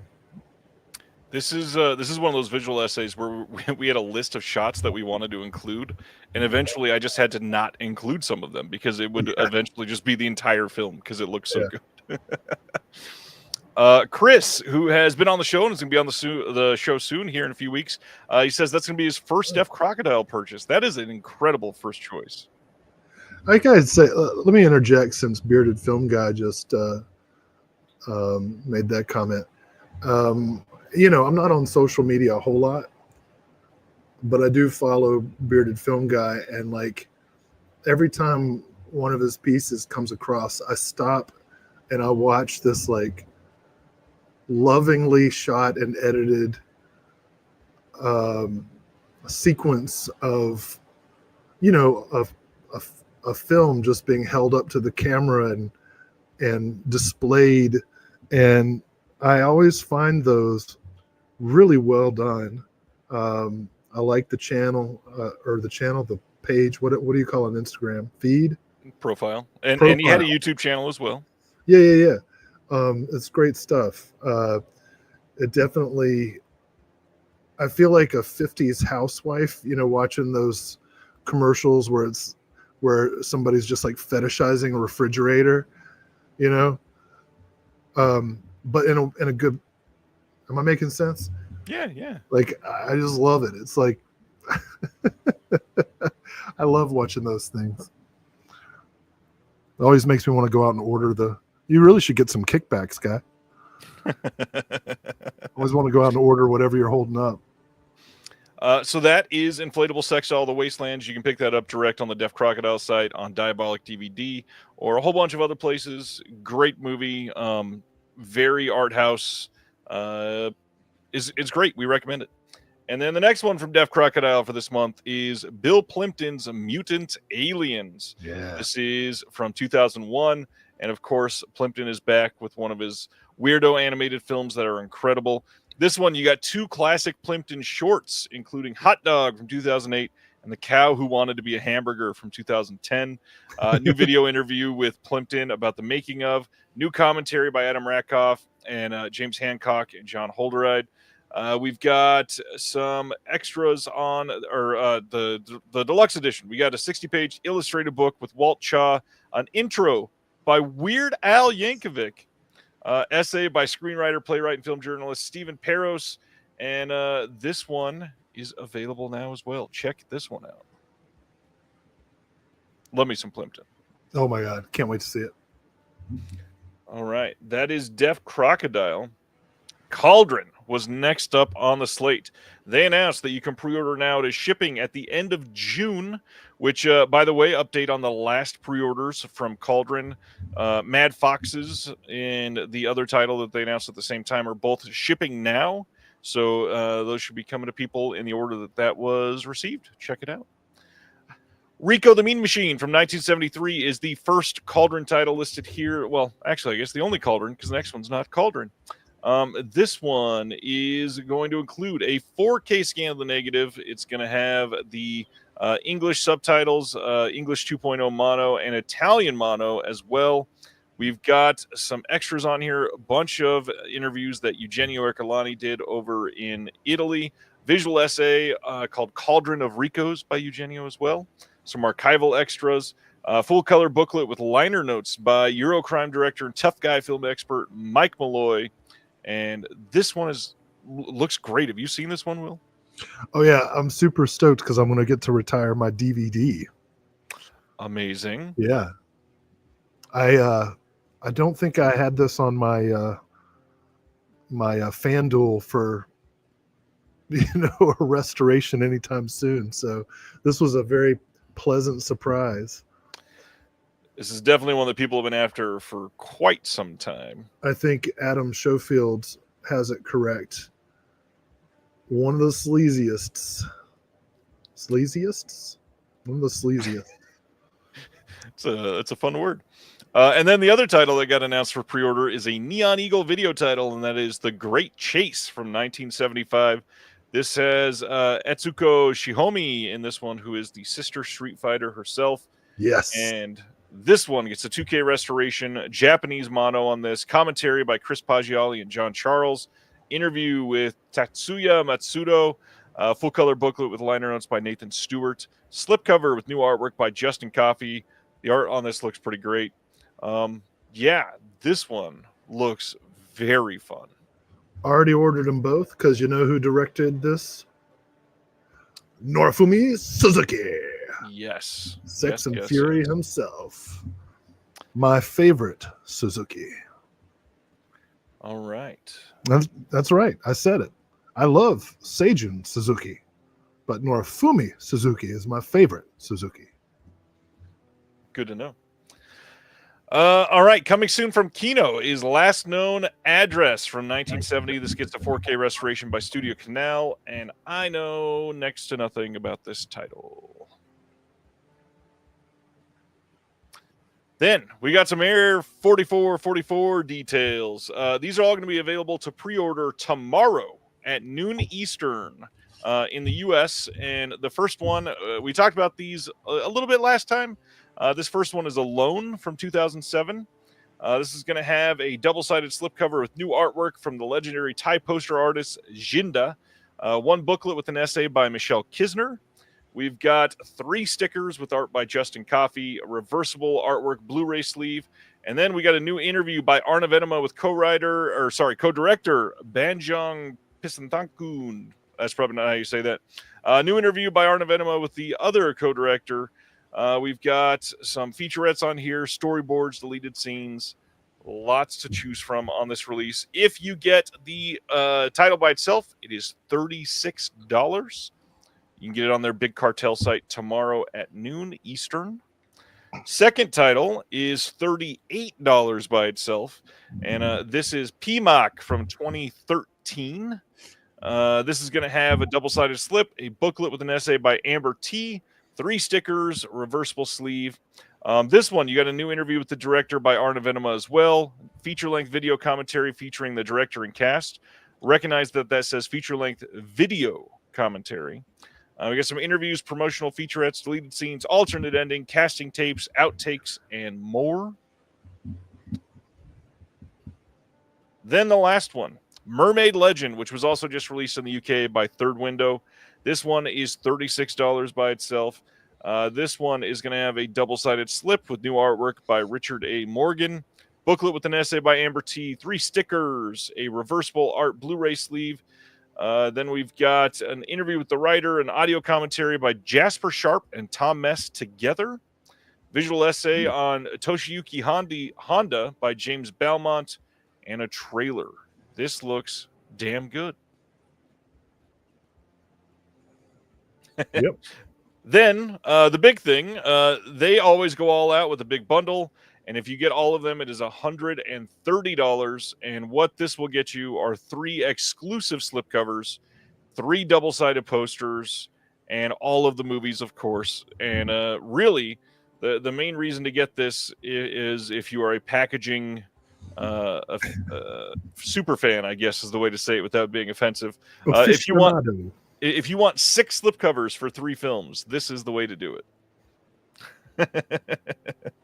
But yeah, check those out tomorrow. Those go on sale at noon Eastern on the Big Cartel site. Have you been checking out any Air 4444 lately? Yeah, I had their complete catalog for a while, and then the last couple of release cycles, I hadn't been able to get them like right away, and then when I went to purchase, they're sold out, and so I haven't been able to get like the last 6 titles. Ooh, yeah. And I don't know what to do. They have small print runs, I guess, but I can't always get them day one. So, well, and then they usually do standards, but they take forever to get listed on the website, and the website's not always available. That's tough sometimes. Yeah, hopefully some standards will come up of the last several. But yeah, I'm very interested in this. It's been really cool seeing, Michelle Kisner has written for a lot of them. She wrote for one of these, right? Yes, the first one, yeah. Right. Alone. I'd stepped away. So real psyched to see that. And Amber T's a good writer too, obviously Jasper Schaub and Tom Mess together. That's amazing. They're all right. Yeah. Yeah, they're all right. Yeah. So. Next up is the Easter Carnage sale. This is happening now in the UK and the US on the Arrow site to get up to 50% off UHDs, Blu-rays, and box sets. The offer ends on April 22nd, so you still have plenty of time. There is a 10% off code. I'm not sure if it works on both sites, but if you put in BRUM, BRUM, horror, HORROR, all one word, all capital, you should be able to get another 10% off after the sale prices. And there are a couple things like the Fossbender box sets in the US are priced right now at $25. and to get 10% off of that, to get the whole box set for $22.50 is kind of insanity. So yeah, check out the site. They do have a lot of things that are not really great priced, especially in the US, but they have some things that they've had limited editions of for a long time that they just want to get rid of. So you'll find some good prices in there. Next up, Will's favorite, Kino. Actually, do like this. It's a good movie. Kino is releasing Road Trip from 2000 on 4K someday, eventually. This is the Breckenmeyer, Sean William Scott movie that made Tom Green the mainstream star that he was for a little bit. Road Trip, fun movie. I think this was more like the last thing that Tom Green did as a big, mainstream star. For a lot of people that weren't watching MTV, though, this is what got those people. Yeah, it was funny. He's like a tour guide at Cornell or whatever. Ends up making out with everybody's moms. Yep. I thought this is a Todd Phillips movie. Sure is. Which means there's always a certain amount of misandry and misanthropy and misogyny, just like general hatred of humanity in there. I love the premise of this movie. This is one of the great premises of a teen comedy. You're trying to like keep things going with your long distance girlfriend, and you accidentally mail her a sex tape of yourself with another woman. And so you try to beat the mail across the country. What a great premise. It's brilliant. Carrying on, April 22nd, Warner Brothers is putting out a complete Blu-ray set of the Captain Planet and the Planeteers franchise. This will include both of the series, and it is a little pricey. It's like $90 on Amazon, but it's a lot of stuff. The DVD set that they did of this, first off, 6 months ago, I think, is when they released the DVD. That feels a little shady to do that 6 months later on Blu-ray. The DVD still is like $80. So it's a lot of content, and to get it all in HD, and it looks great. They shared some stills from it. Looks like really great presentation. Not terrible price overall. Captain Planet. I remember when I think I was 5 years old. I went to the DARE Festival in Southern California when drug abuse resistance education was still such a huge brand that they had a festival, and the first celebrity I ever met in my life was the voice of Captain Planet at that time. Wow, what's he like in person? He didn't recycle. I'm just kidding. I have no idea. I don't remember a damn thing. I just know that was the first person I ever met that was famous. I want to meet Hart. What a lame. Oh my God. Next up, May 12th, Screenbound over in the UK is releasing Blood for Dracula on 4K. If you wanted a more comprehensive release than the VS release, this has a bunch of physical goodies to go along with the film. I am not seeing anything new as far as extras on here, but it is going to have double-sided posters, some art cards, some pretty good-looking art on this film, and it's a good one. Indeed. And if you want to make it a twofer, they are also doing Flesh for Frankenstein on the same day, May 12th, over in the UK 4K. This one has all the same extras as was done in the US. This will also have a double-sided poster and 3 art cards. You can check both of them out at the same time. Good films. Yep. Let's. We don't have a release date yet, but the brand new Jason Statham movie. Dang, it's not even in theater yet.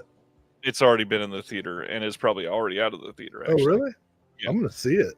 A Working Man from just a couple weeks ago is coming out on 4K Blu-ray and DVD in the US here soon. You can pre-order it already.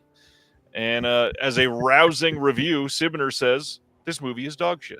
I got to tell you, I thought The Beekeeper was probably my favorite film of 2024. A lot of people loved that movie. He murdered the exact people I want to murder. I love the idea of Jason Statham, supermodel and Olympic level diver as a working man.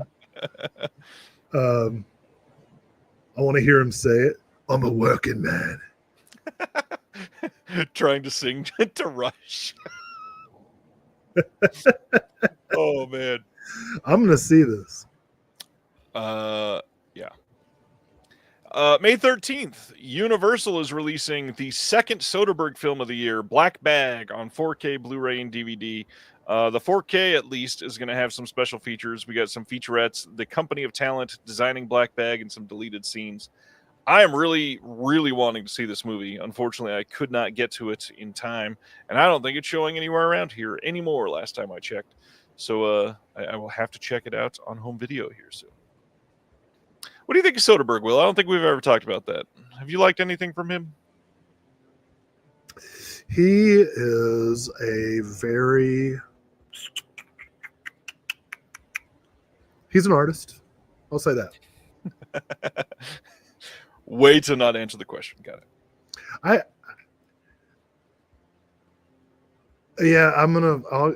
I need to watch all those movies. I never...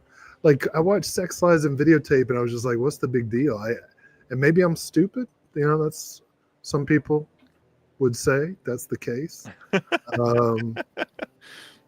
It just didn't hit me right. And most of what I've seen, I just haven't been into. But if you were to say to me, hey, let's have a Soderbergh festival, I'd be like, sure, let's do it. You know, I'll try it out. What was that movie he made about the plague? The Plague. Did he make a plague movie with Kate Winslet? Talking about Contagion? Was that him?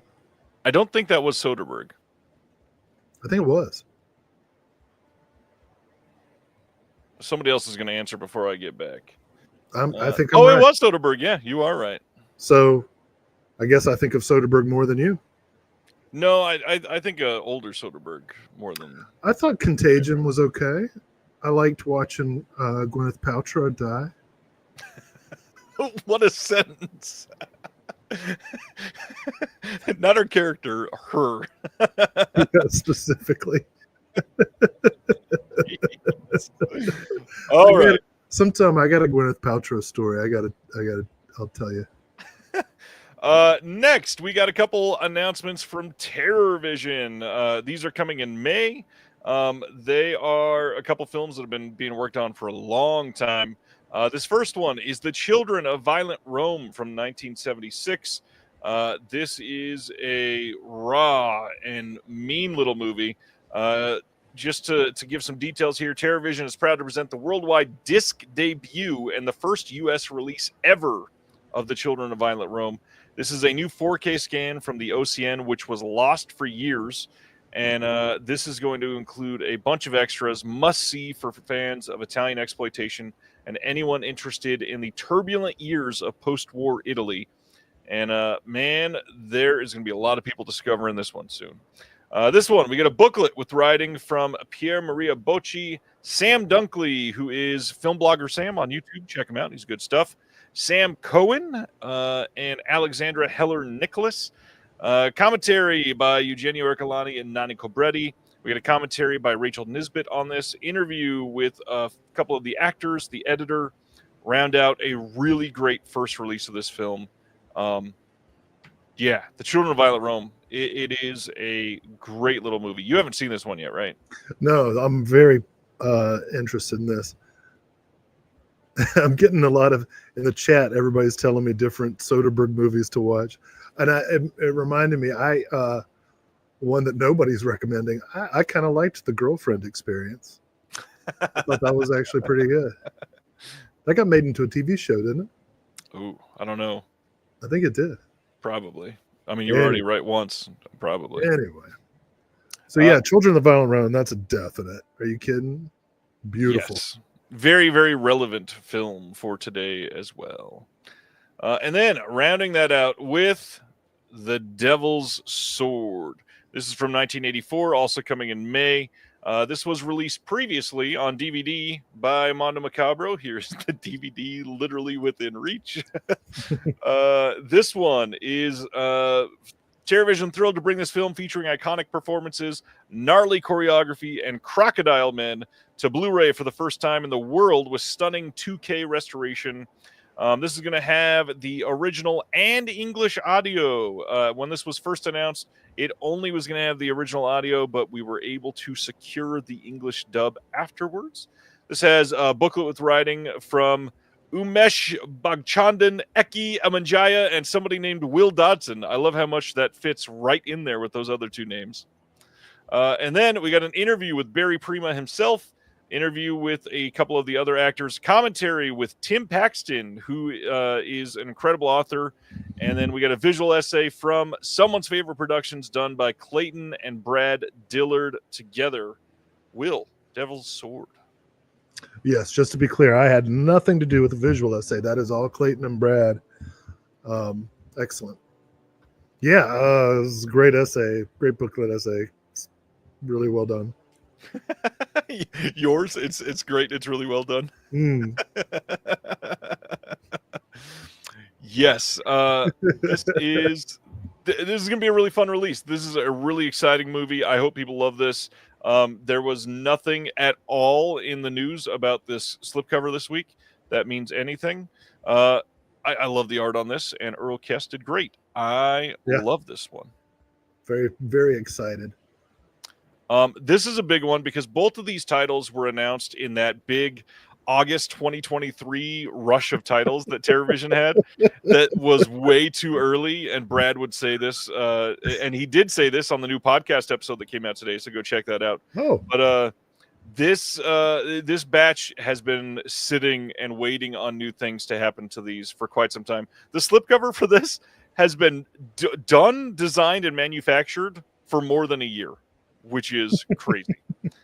So glad this is finally going to be getting into everybody's hands. Please check these two films out. And then they are also doing a vinyl of the Sender soundtrack. Brad loves this thing. Listen to the podcast. He talks about it quite a bit. They're also doing a cassette of the Sender. And then they did this T-shirt for their Chicago pop-up that they're opening that I love the design on this one as well. This looks like a fun shirt. Then we got some Shout Factory. Sweet. June 3rd, we're getting a 4K in the U.S. from Shout for Monkey Shines from 1988. This is going to have a new 4K restoration, new audio commentary with the critic Eric Vespi and author Daniel Kraus, and all the same stuff that we've had and the extras before. And this is just nice to get another George A. Romero film on 4K. If I have to choose monkeys, this is the monkey I'm choosing.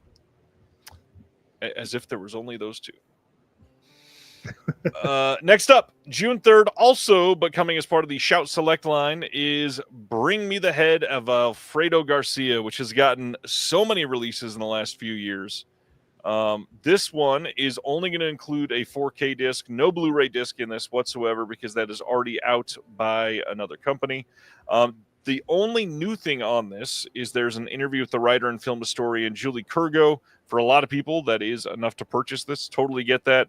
I just hope this looks good because all of the Blu-rays have been decent. Well, no, sorry. The last round of Blu-rays have been decent, but this has been dying for a new restoration for quite some time. So I literally just got the giant imprint box. Bring Me the Head of Alfredo Garcia like 2 days before this announcement. And I was like, perfect what? timing. What's going on, Steve? Jack says, had to stick around to be a cheerleader for TerraVision, but got to get to bed. See you later, Jack. Bye, Jack. Next up from Shout is Bring It On. Yes, that Bring It On from 2000 is getting a 4K release. This will have a 4K disc and a Blu-ray disc. And there is nothing new as far as extras on this one, but you can pick this up on June 24th as part of the Shout Select line. Any thoughts on Bring It On or its 17 sequels, Will? It's done been brought in. Literally said at the same time as Jack. And Joel, this was my thought on Bring Me the Head of Alfredo Garcia for sure. I will wait for the Arrow 4K. Um, I know this is going to shock you. I've not seen Bring It On, but I'm not averse. I know that this is not going to shock you either. I have seen this, but the less shocking thing here is when I posted these announcements, there was a litany of misogynists in the comments on Facebook. I never thought that could have happened, but it's true. I even had somebody comment that, why is this being released? Women do not buy 4K discs.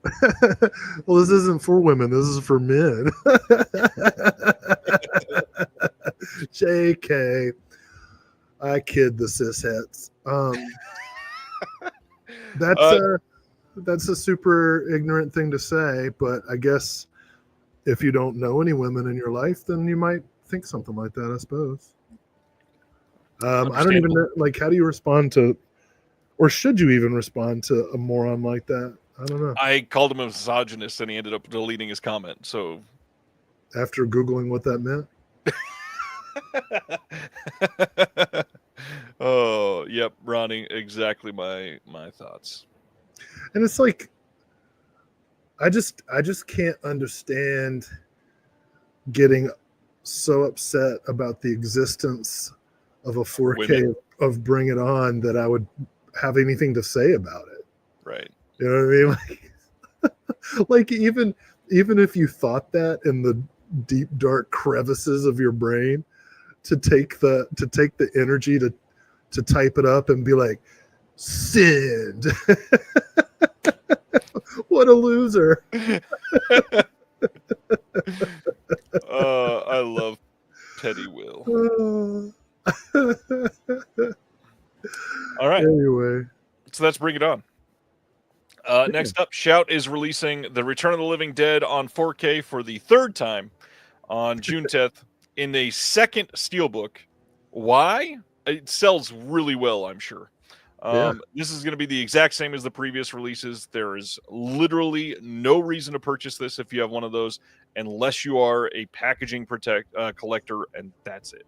Well, in this case, I feel like, you want something tough enough to hold everything in. I mean, the film teaches what happens if you have substandard packaging.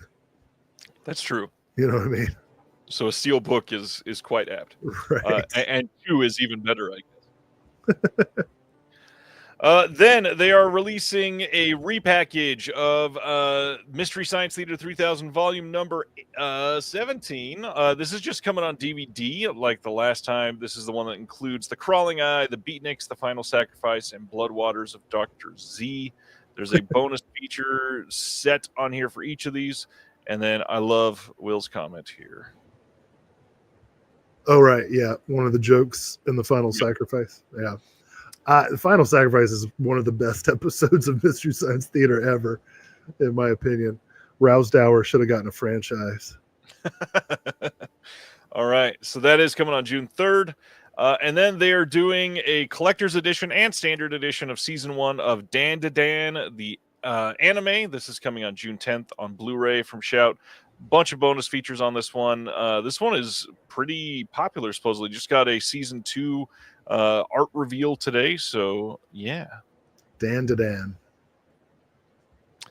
Not familiar. Know nothing about it. I know a Captain Dan to Dan. He ain't got no legs. I was about to say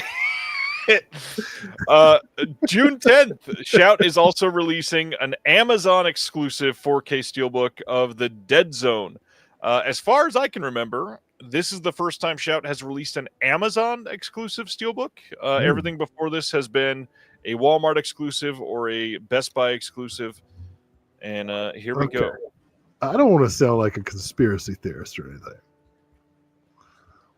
But you know how Jeff Bezos bought the Washington Post and then like messed with their editorial department so that they can't like say anything about, presidents and stuff? Yeah. Well, what's the Dead Zone about? That's all I'm saying. That American flag on the left. I mean, you've seen it, right? Oh yeah, many times. So you know what I'm talking about, right? It's a good movie. Yeah. Is this a subtle commentary?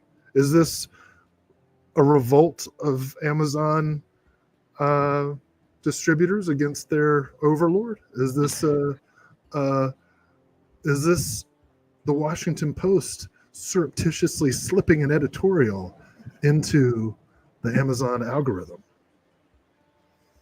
I don't know. I'd say time will tell, but we would never find out. I don't think legally I can say anything more without getting arrested. So let's talk about JFK then.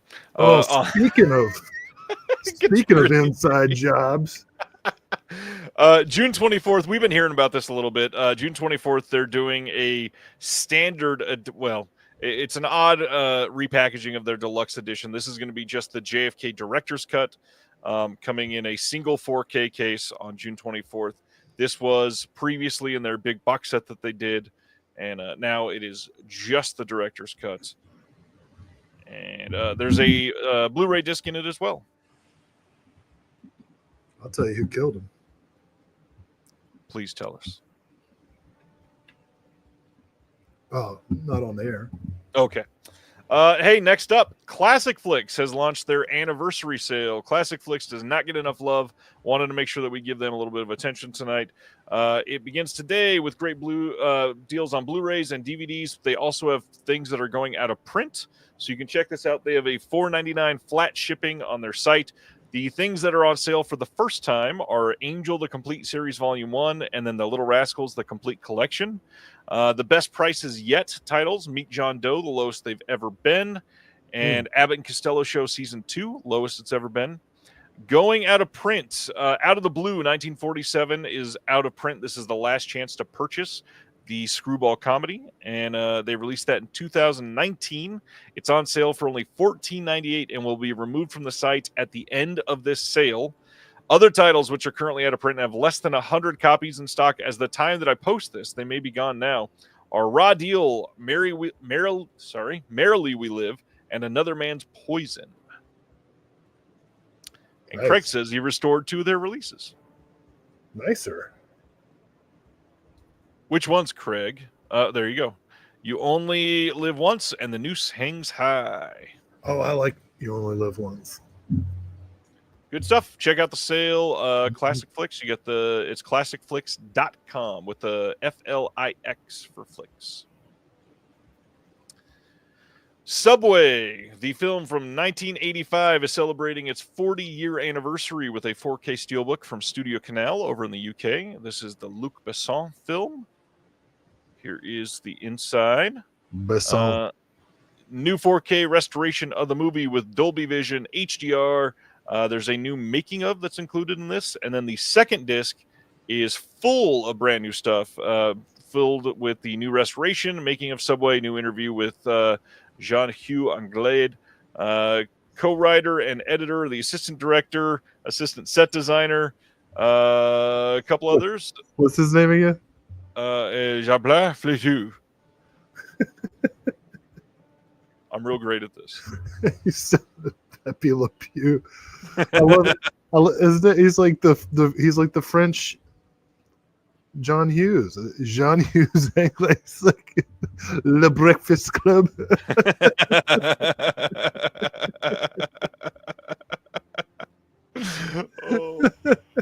I wish I could actually speak French. It would have been funnier if I could have said it right, but Jean Hughes. That's funny. Literally, while discussing this, Siminar just sent me a voice message making fun of my accent. That was really fun. Oh boy. Yes, Sasha Jean Hughes. Oh man, I have never seen Subway. Have you seen Subway, Will? No, I haven't seen that many Luc Besson movies actually. I think the only one I really know of him is one he just produced, the District B13 movies. I've seen The Fifth Element at some point or another. I never saw The Professional because it seemed kind of creepy. Yeah. And I don't know what else he did. Wait, did he do that one where Scarlett Johansson gets really smart?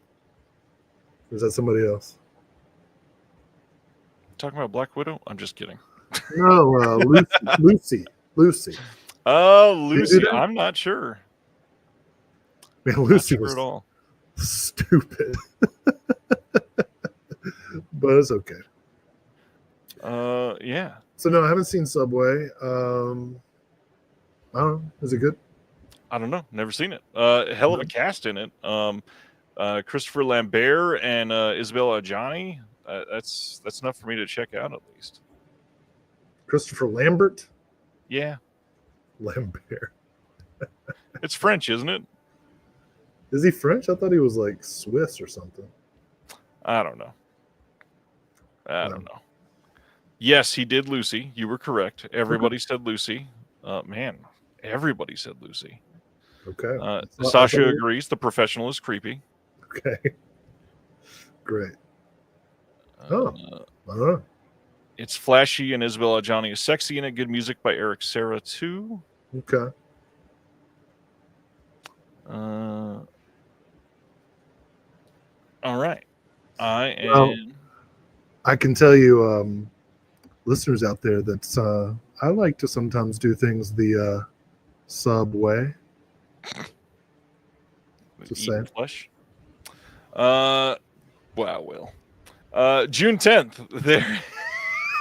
There is a Blu-ray coming from Kino of Handsome Harry from 2009. This one is one that I've not heard of before. We got a couple audio commentaries on this one. The director Betty Gordon is on this, and the actor Jamie Sheridan also does a commentary. There's a behind-the-scenes featurette, and yeah, I'd never heard of this one. Had you? Who's putting this out? Kino. Oh, well. I don't know why I acted surprised. It's like, well, obviously it's just a random movie. Yeah. Yeah, that looks neat. I don't know this movie. Cat sounds good. Yeah. Next one from Kino, also June 10th, Beware of Mr. Baker from 2012. Ginger Baker is the original rock and roll madman junkie superstar who everyone thought was dead but somehow survived 50-plus years of drug abuse, disastrous experiments, and 4 marriages on 3 continents. This is the story. We got an audio commentary by the director Jay Bolger and a trailer. And it looks like a must-buy for me. Well, spoiler alert, he's kind of a dick. I'm not shocked. I mean, I guess Cream is all right, but between I don't know if Jack Bruce is a dick, but between Eric Clapton and Ginger Baker, it's kind of hard to get into them. Understandable. June 10th, Raro is putting out Alien Terror from 1980. This one will have an audio commentary by Adrian Smith and Rod Barnett from the Wild Wild West podcast. Wild West.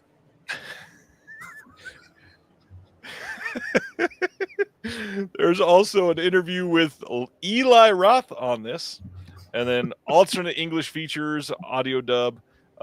This used to be called sometimes Alien 2 on Earth. Alien 2. Love the art on this. Yeah.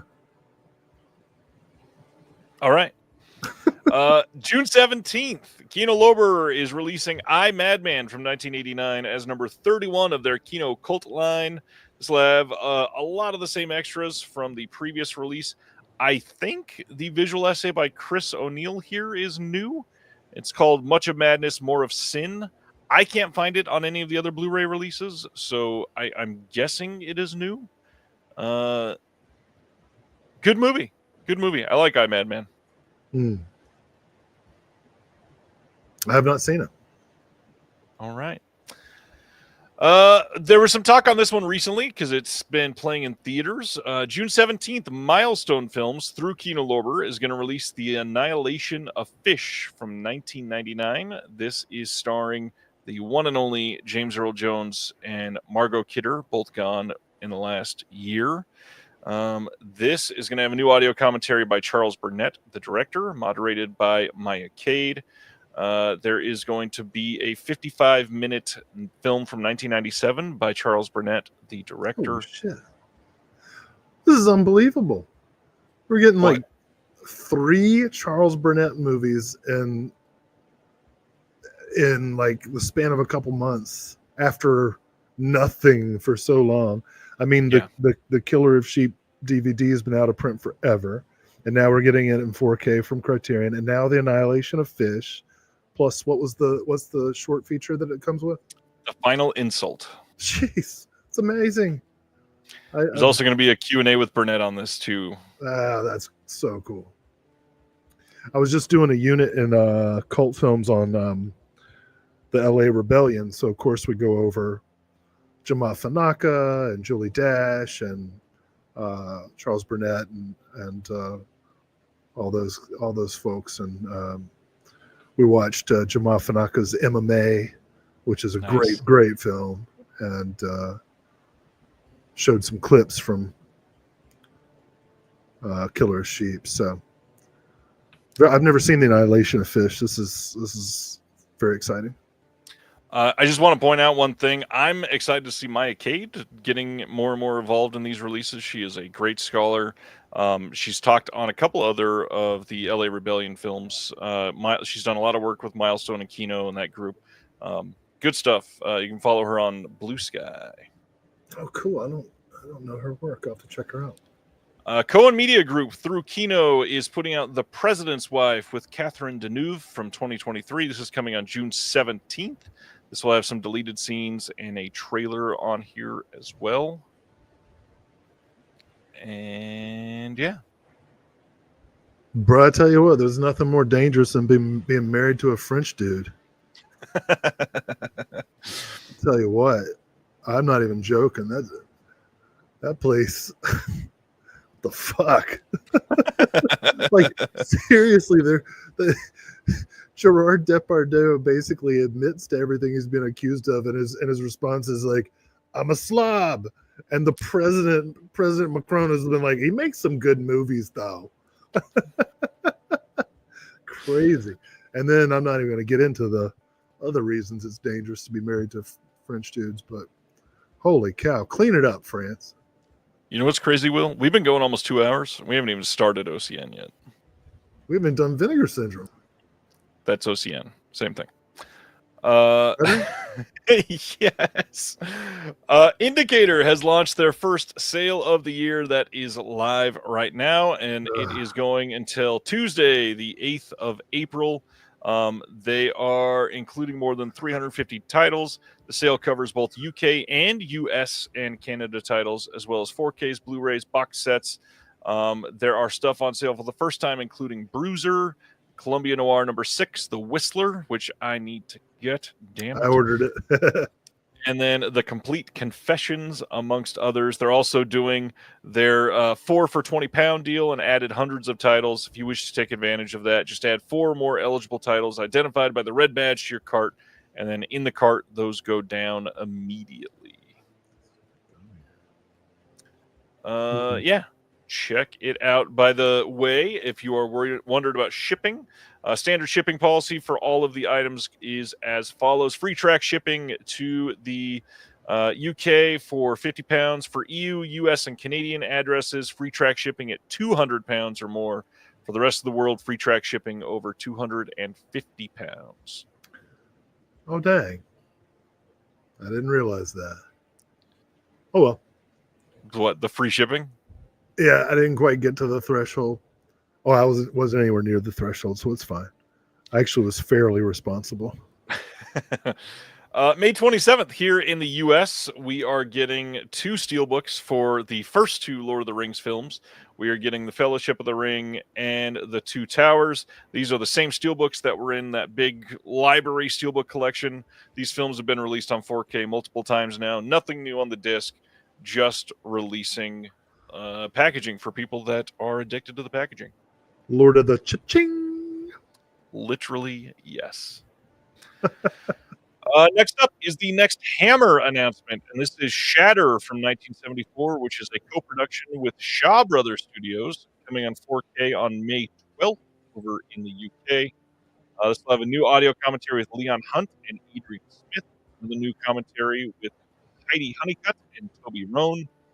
There's going to be some interviews, featurettes, some extras, new huge booklet with lots of new writing on this. Double-sided poster. Their releases have been pretty damn impressive so far. Go ahead. This release was so intense that it shattered your microphone. You're cutting in and out. Nobody can hear you. Oh, no. I know, man. Happens every time you're with me. And that's the only time. All right, you can keep talking for a minute. I'll reset this. You're fine now. Oh, well, then I don't know what happened. It'll probably happen again, but... Cool. So Shatter, yeah, this is the third of the big 4K releases. And, Nice. yeah. Sorry, just deleting somebody from the stream. Man, Lilo I didn't see what they said, though. just racist remarks. Coming on May 6th on 4K in the US from Disney is Lilo and Stitch from 2002. For anybody that was looking at what cut this is going to be, this is likely to be the quote censored cut. Unfortunately, this was changed since the original release. They censored Lilo and Stitch? They reanimated it in a couple of different scenes, and it is quite odd. Yeah. What? Why? Yeah. I don't even truly know. Somebody else could probably explain, but yeah, this is an odd one for sure. And of course, the live-action remake comes out this year on May 23rd, so they're trying to capitalize on the popularity of that. There's a live-action remake? There is, yes. Who's doing that? Disney? No, I mean filmmaker. Oh, I have no idea who's. You know they're going to have to give Sean Baker one of these now. A Disney live-action remake. That's what happens when you win an award. You get called up and you either do a Disney live action or an MCU. Which classic Disney movie is perfect for a Sean Baker live action remake? Right, he's got to either do that or an MCU movie. Those are his choices. Well, that's what I'm asking. Which one is perfect? We have to discover this right now.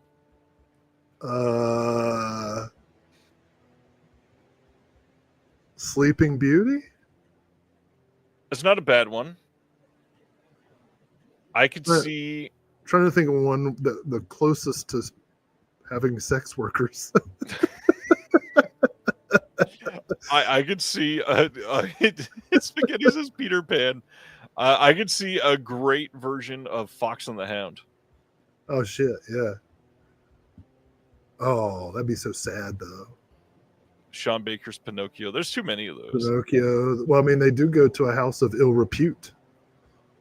Ick Studio says, I think the Lilo and Stitch recut had to do with some indigenous stereotypes. I watched the deleted scene of my race and ethnicity in the cinematic arts, and it was wild. Okay. Fine, I guess. Yeah, go ahead and update it. All right. The black circles got me. I was not ready for that. All right, we are on to the Vinegar Syndrome announcements. Again, all of these titles, for some reason, people don't seem to know. You're cutting out again. I'm gonna disconnect and come back. That's the show. You carry on for a moment. Lucio Fulci's Murder Rock, not one of his top tier classics, but certainly a sleazoid's delight. we lost the visual, but you know what we're looking at. We're looking at murder. We're looking at rock. We're looking at Murder Rock. Okay, so back to which Disney movie? No, I love Murder Rock. Actually, I think it's a lot of fun. How you doing, buddy? Can you hear me now? I can hear you. I don't know what happened. We can't see Murder Rock anymore. No, because I was sharing that and I left, so it's gone. Okay, so Vinegar Syndrome title. Squirrel Girl, yes. I have people asking this all the time, and I guess I never say it. So you're breaking up again. So look, right. People, the important thing is Murder Rock's going to be in 4K. If you've got the subscription, this is coming. If you don't got the subscription and you're a Fulci fan, this needs to be in your collection. What was the previous release of Murder Rock? I think there was a Scorpion.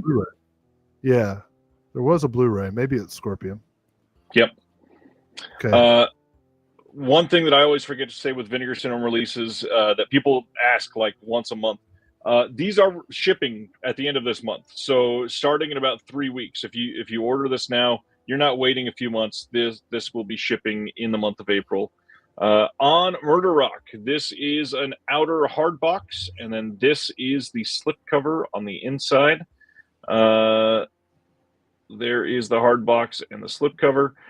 This one is going to be a 2-disc set, 4K disc, Blu-ray disc. We've got a English language theatrical stereo soundtrack as well as the Italian language dub. We've got a bunch of interviews on this that Eugenio Ercolani was able to do, including an interview with Eugenio Ercolani. We've got people that have never been on camera before talking about this, which is really nice. And then a 40-page book with essays by Stephen Thrower, Amanda Reyes, and Al Cliver. Beautiful. By far, probably going to be the definitive release. There is a competing 88 Films 4K out there, but they will have very unique extras from what I told.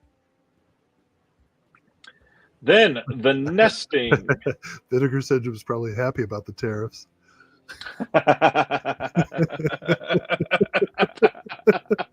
That was funny. That was funny. The Nesting is coming on 4K from Vinegar Syndrome as well. This is from 1981. This has had, I believe, a previous Blu-ray here in the U.S. From Shout. Blue Underground. Oh, Blue Underground. That's what it was. We don't get to say them very often, but when we do, it's always with reverence. Well, and that Blu-ray came out in 2011. So This is a long, later, and worthy upgrade, I'm sure, on 4K. This one, Sibner says, amazing that you have to blur drawn nipples. Can you not show classic works of art on here? No, I cannot. This one, newly restored in 4K from the original 35 millimeter negative. This one will have a 2-disc set as well, 4K disc, Blu-ray disc.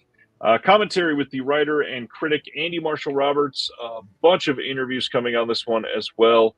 And a couple featurettes, including a featurette produced by the Vinegar Syndrome Film Archive, talking about preserving Armand Weston's Gothic horror. There's also a 30-minute interview with Stephen Thrower on this. Sweet. That is definitely going to improve appreciation of this film, which doesn't have, I think, the reputation that it deserves. I think it's better than a lot of people give it credit for being. I think this I'm hopeful that the 4K upgrade will show how cool the Gothic atmosphere is. Yeah, I think this one will stick out for quite a lot of people. And yes, it is also a longer cut that's never before been released. Oh, really? Yes, sir. Okay. Next up is a double feature of Devil Doll and Curse of the Voodoo. And this is not the Tod Browning Devil Doll of 1934. This is a 1960s Devil Doll. That would be an interesting companion. This is from 1964 and 1965. Newly scanned and restored in 4K from their OCNs. We got a commentary with Kim Newman and Barry Forshaw on Devil Doll. Commentary with the producer Richard Gordon and film historian Tom Weaver on Devil Doll. Commentary with Rod Barnett and Adrian Smith on Curse of the Voodoo. A couple interviews, including Kim Newman for 23 minutes on Curse of the Voodoo. Jonathan Rigby on Devil Doll for 25 minutes. And then some alternate clothed scenes for Devil Doll. That you can watch if you wish. It's like, you know what? I want to see what this movie looks like when they wear their clothes.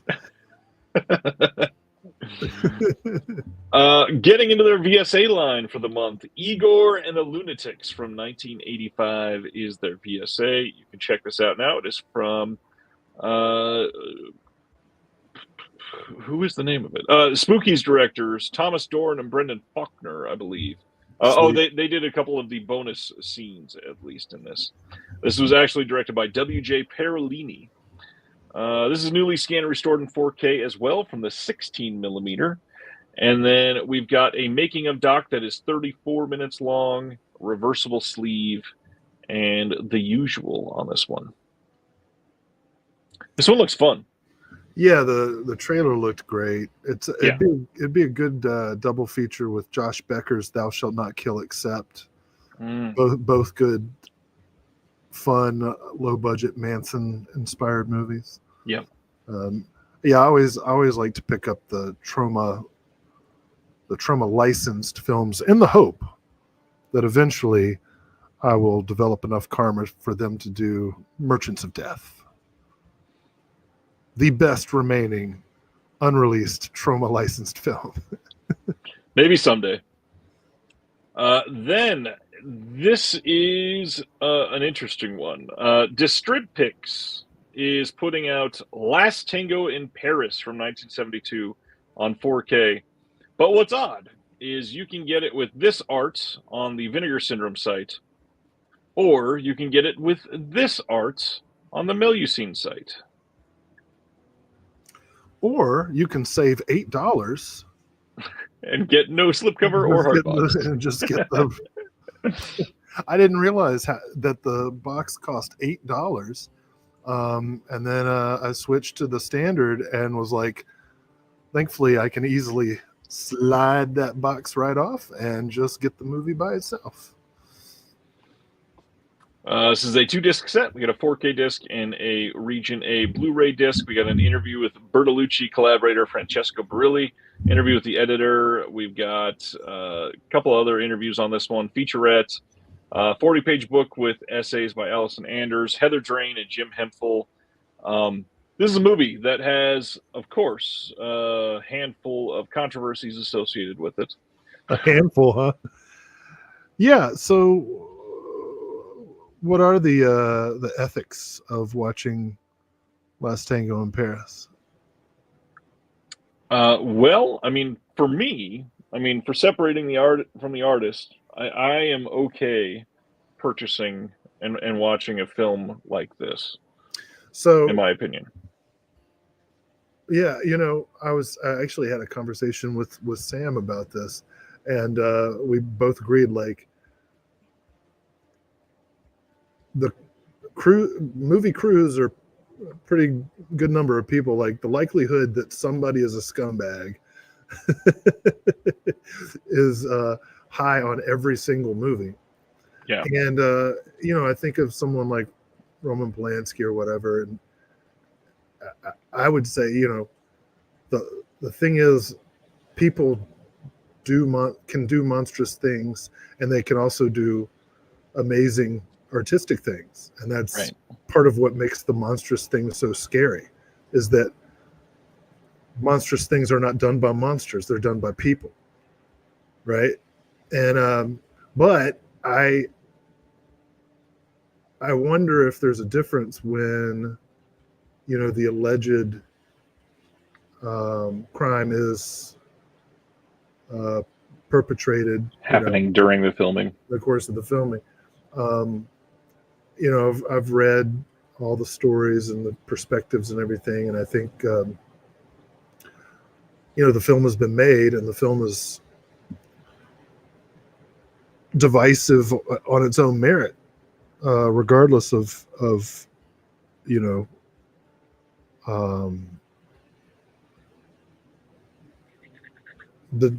damage that was done to Maria. But so I think I'm with you. The film is made. I think it's important to watch it in context with knowing the controversy surrounding it, and then decide what you think of it as a piece of art. And maybe check out the Matt Dillon. Matt Dillon will settle it. Which supposedly, like, one of the worst movies in the last handful of years. Yeah, this one obviously got a lot of comments on social media, with a lot of people pushing back on this even coming out. But in all reality, what's crazy is, a while ago, there was a petition to get this released by Criterion. And then all this stuff came out and people learned a lot about this. And then They went with Romeo and Juliet instead. Yeah. Everybody stayed far, far away from this film. For this to be not to like talk down to this film necessarily, but not to talk down about the label, but for a film to be in petition talks for getting on Criterion to end up on Distrib Picks is a wild journey for a Bertolucci film to take. I think it's appropriate. I don't think it's inappropriate. I just think it's a crazy story. I mean, Distrib Picks is art house sex films. Yes, it is. Am I missing something? No, it's just to go from Criterion to Distrib Picks is a hell of a journey. One I would willingly take anytime. I understand that. Next title is from Cinematograph. This one's far more controversial to me. And it is Drop Zone from 1994 getting a 4K release from Cinematograph. The Wesley Snipes film going 4K. This one is going to have a new commentary with director and exec producer John Badham, cinematographer Roy Schwagner, moderated by Justin LaLiberty. New commentary by Max Every, new video interview with the producer. We've got new interview with the film music historian Daniel Schweiger about the Hans Zimmer score. A new visual essay by Daniel Kramer on this one. New text essays by Simon Abrams, Bill Gabiri, and Mark Edward Hook, and Justin LaLiberty. And yeah, this is their first title that is... Sorry, I was trying to look at a comment. And you highlight this. Didn't mean to. I don't know what I'm doing. Make it go away. We can tell. Yes, Pulp Viking wanted to comment. Polanski raped a 13-year-old, maybe not during filming, but trying to set the rules for what is okay and what is not has been crossed by Polanski. I don't think anybody would argue that. Yeah, nobody said that. I said he did something really monstrous. Anyways, Drop Zone. Sorry, dude. Wesley Snipes. I didn't mean to touch the button. I think this Gary one, Busey in 4K. This one's interesting. I don't understand. I don't understand. Also, I like the tchotchkes that come with it. Oh yeah, they're doing a parachute with it. Yeah, I don't know. This one seems. I don't understand why this is on Cinematograph, but I don't really care. I am probably not interested in this particular movie, but I'm excited that it's been released. You know, the whole should this be Cinematograph thing, I understand that John Badham did this. It does still feel wildly out of place compared to, the VSAs or VSUs. Anyways. Yeah, I mean, I don't ever really mind. People can put stuff on whatever label, but Drop Zone, wow, okay.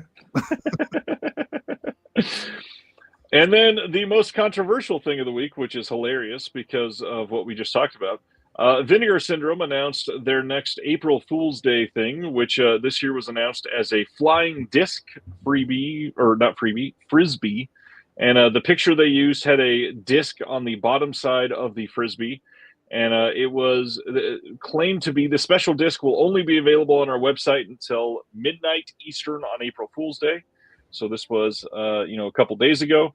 But VS made a grave mistake when listing this on their website and used the phrase special tech in their listing. And therefore, PayPal was denying the purchases of everybody trying to order this with PayPal. And so there are many people that did not get to order this all day that are pissed. And I think that is wild. Special tech gets flagged? Why? Because PayPal doesn't want to be an associate to a crime. Of they don't know. They just have certain things. But frisbee decapitation. it should be obvious. Like, you don't, you would never, I don't know, Vinegar Syndrome would never make a listing that's called like weapons. You should have named it something else. Name it Deadly Flying Weapons. Disc, and it would Don't have they been have a fine. movie called Deadly Weapons? Probably. And look at that. We got somebody that only orders through PayPal, so probably could not purchase it. Stan, it is an April Fool's joke, but people who purchase this will get something, and it's clearly going to be at least one film. And it will be shipping around Black Friday. Whoa, there's a movie in it? There will be. Shit. I thought it was just a Frisbee. And I was like, I don't want that. No, it's a movie. Damn it. Watch it be Master of the Flying Guillotine on 4K, like, and only 50 copies are ever made. It's not. Merch was also released. We got this Infested Tee. We've got this Vincent Sirens Derriere shirt. And then a Cinematograph Mistaken Tripod shirt. This sticker, VS Looking for Fun bumper sticker. And then this Cinematograph sticker that sold out within like 5 minutes. Which is crazy. And yeah, that's VS. Huh. All right. Celeste says, I think we know what movie. We do? What is the guess? Because I don't think so. All right, going through the partner labels. First up from Film Movement is Artie Shaw. Time Is All You Got from 1985. This is directed by Bridget Berman. I'm assuming is how you say this. Audio commentary with the director and English sub is all that is on this disc. Yeah, Film Movement. They release a lot of stuff. Yes, definitely want to see this. Artie Shaw, legend. I don't really get his music, but I want to pretend. Maybe after watching this. Next up from Film Movement is The Marquis of O from 1976. Ordered, updating my DVD at last. This is a Romare title. Hell yeah. We've got essays by David Thompson and Christine Yunsu Kim on this one as well. Some archival interviews and English subs. I opted out of the slipcover for that one. You know what? One thing to keep in mind, when you mentioned that for the, I don't remember what title that was, the Distrib Picks title. The big thing is when you opt out of the slip, you also don't get the booklet. Yeah, I know. This one, there's no booklet, so it's much easier to opt out of. Yeah, just drop the slip. And then the next one from Film Movement is Playground from 2021. This is about bullying. Looks really good. There's a bonus short film on here as well with an essay by film critic Rafa Sales Ross. And yeah, I am very eager to see this one. Yeah.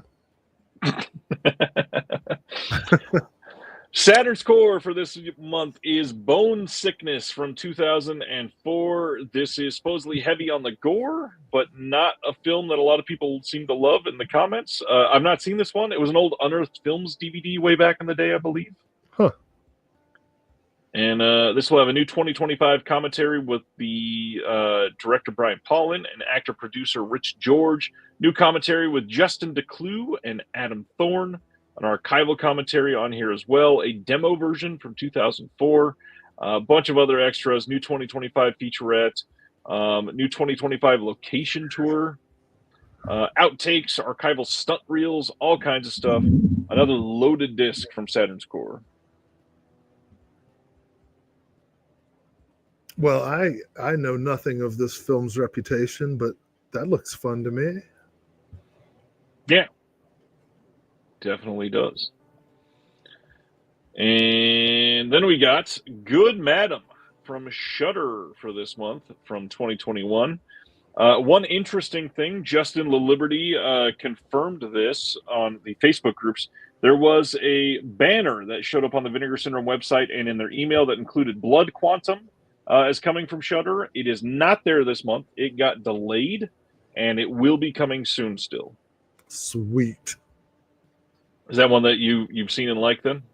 I like Blood Quantum. It flies off the rails, but it has one of the best endings. I've not seen Good Madam, but I'm definitely going to preview that this weekend on Shudder.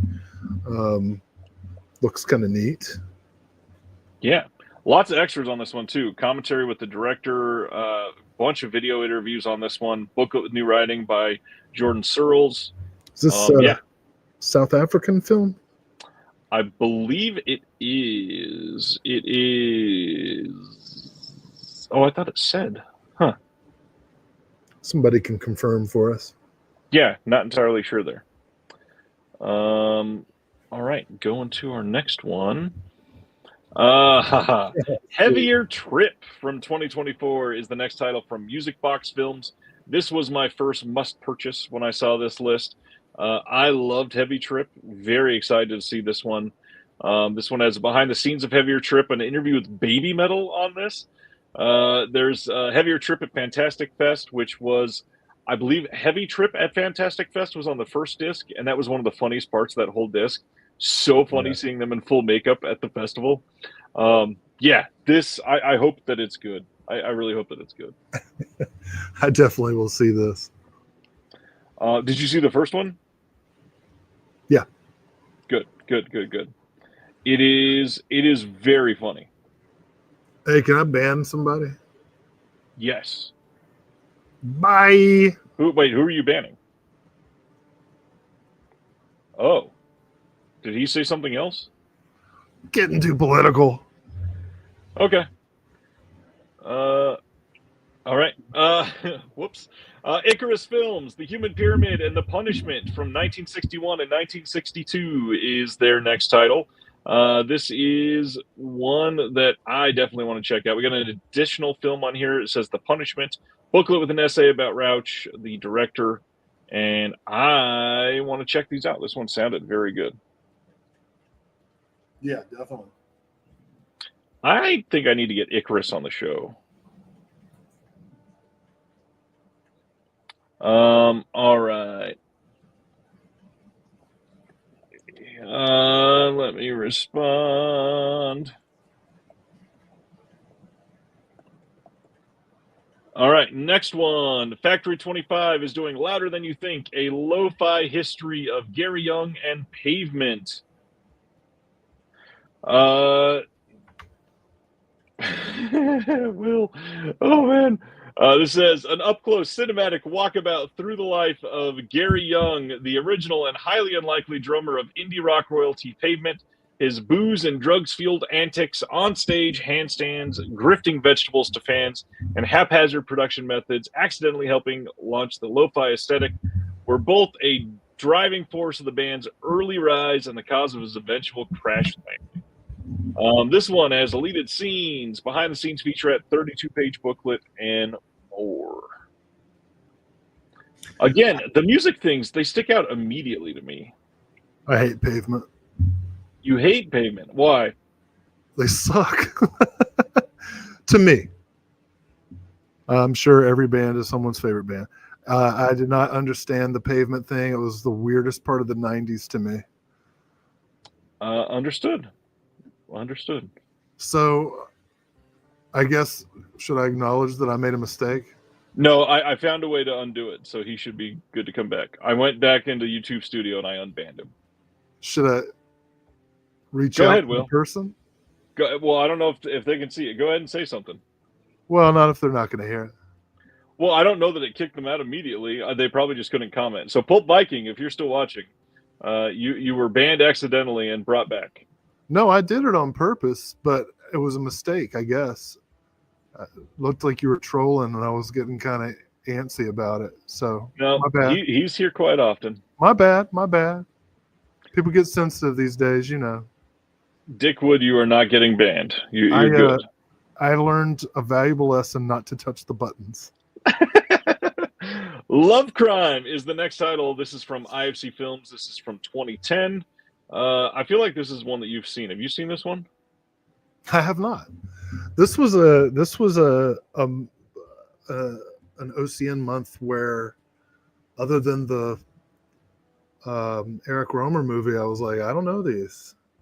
So, yeah, I don't know Love Crime. What's it about? This one says the final film from director Elaine Corneau and Oscar nominee Kristen Scott Thomas against. Let's see, I missed a couple verbs or something. Love Crime pits the fiery talents of Ludwig Sagnier and Oscar nominee Kristen Scott Thomas against each other in a deliciously twisted tale of office politics that turn literally cutthroat. Okay. This one has a new commentary by Travis Woods, new visual essay by Alexandra Heller-Nicholas, and a new booklet with writing by Katie Reif. Watch that with disclosure. Everybody asking to be banned and unbanned now. Jeez, I feel like such a bad person. Oh, man. The next title is from Memory, which wait. I don't... Hold on, we're not done with Love Crime. Oh. Yes. I did not know that. Remake. Yeah. Okay, so it's all passion. Okay. Cool. I just said I wasn't going to touch the button anymore, but then I totally redeemed myself. But at least it was for Joel, who's amazing. So. Dick Wood says, it's odd. I hear helicopters over my house. So don't tempt me. Oh man. Okay. Memory. I don't have anything from Memory, the partner label yet. Have you got anything from them? No, they've released a couple films. They didn't do Carpet Cowboys, did they? I think they did. Yeah, I think that was their first title or their second title. I'm still amused by that one. Oh look, he made it back. Welcome back, Pulp. It was an accident. Okay, sorry, buddy. My bad. Okay, so Memory is putting out Physician, Heal Thyself from 2023. It offers a searingly intimate portrait of the celebrated expert on addiction, stress, and trauma. The documentary follows Gaber Mate's life journey from his start as a young contrarian to a contemporary icon still struggling to manage his painful past and complicated behaviors. This will have some bonus scenes, and that is it. Oof. That sounds complicated. It does. I prefer my complex characters to be fictional. Project Omicron is the next VHS Hit Fest title, and this is the slipcover. This one is directed by Jared Whitman. It is from 1999. It'll be region free, newly transferred from the original master. We get an intro by the director, audio commentary by the director, audio commentary with some of the actors, some interviews, behind the scenes footage, bloopers, and 10 short films. That's a lot.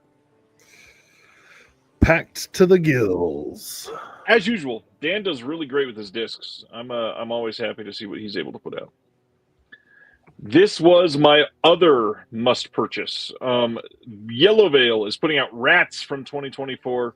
If you have not seen the trailer for this one, go look it up. It looks really, really great. I have heard that it is amazingly funny. Yellow Veil is putting this out, and it is directed by Carl Fry and Maxwell Malavensky. It's got director's commentary, part 1, part 2, and part 3. Milfs, Dilfs, and Kilfs is one of the subtitles there. This is supposedly very crude and hilarious. Yeah, what is a kilf? No idea what a kilf is. Yeah. There's a lot of words on here that I probably shouldn't say. Short film with pleasure is also included. Post-nut clarity, deleted scenes, Blumpkins, and more. New painted poster by Carrie Lassard. And then an essay by Justine Smith. I needed this for sure. And then Severance. This is the next title from Magnolia. This is yes. It's a killer I would like to engage in activities with. Amazing. So I'm so glad it's not Kid. whoa. I'm just saying.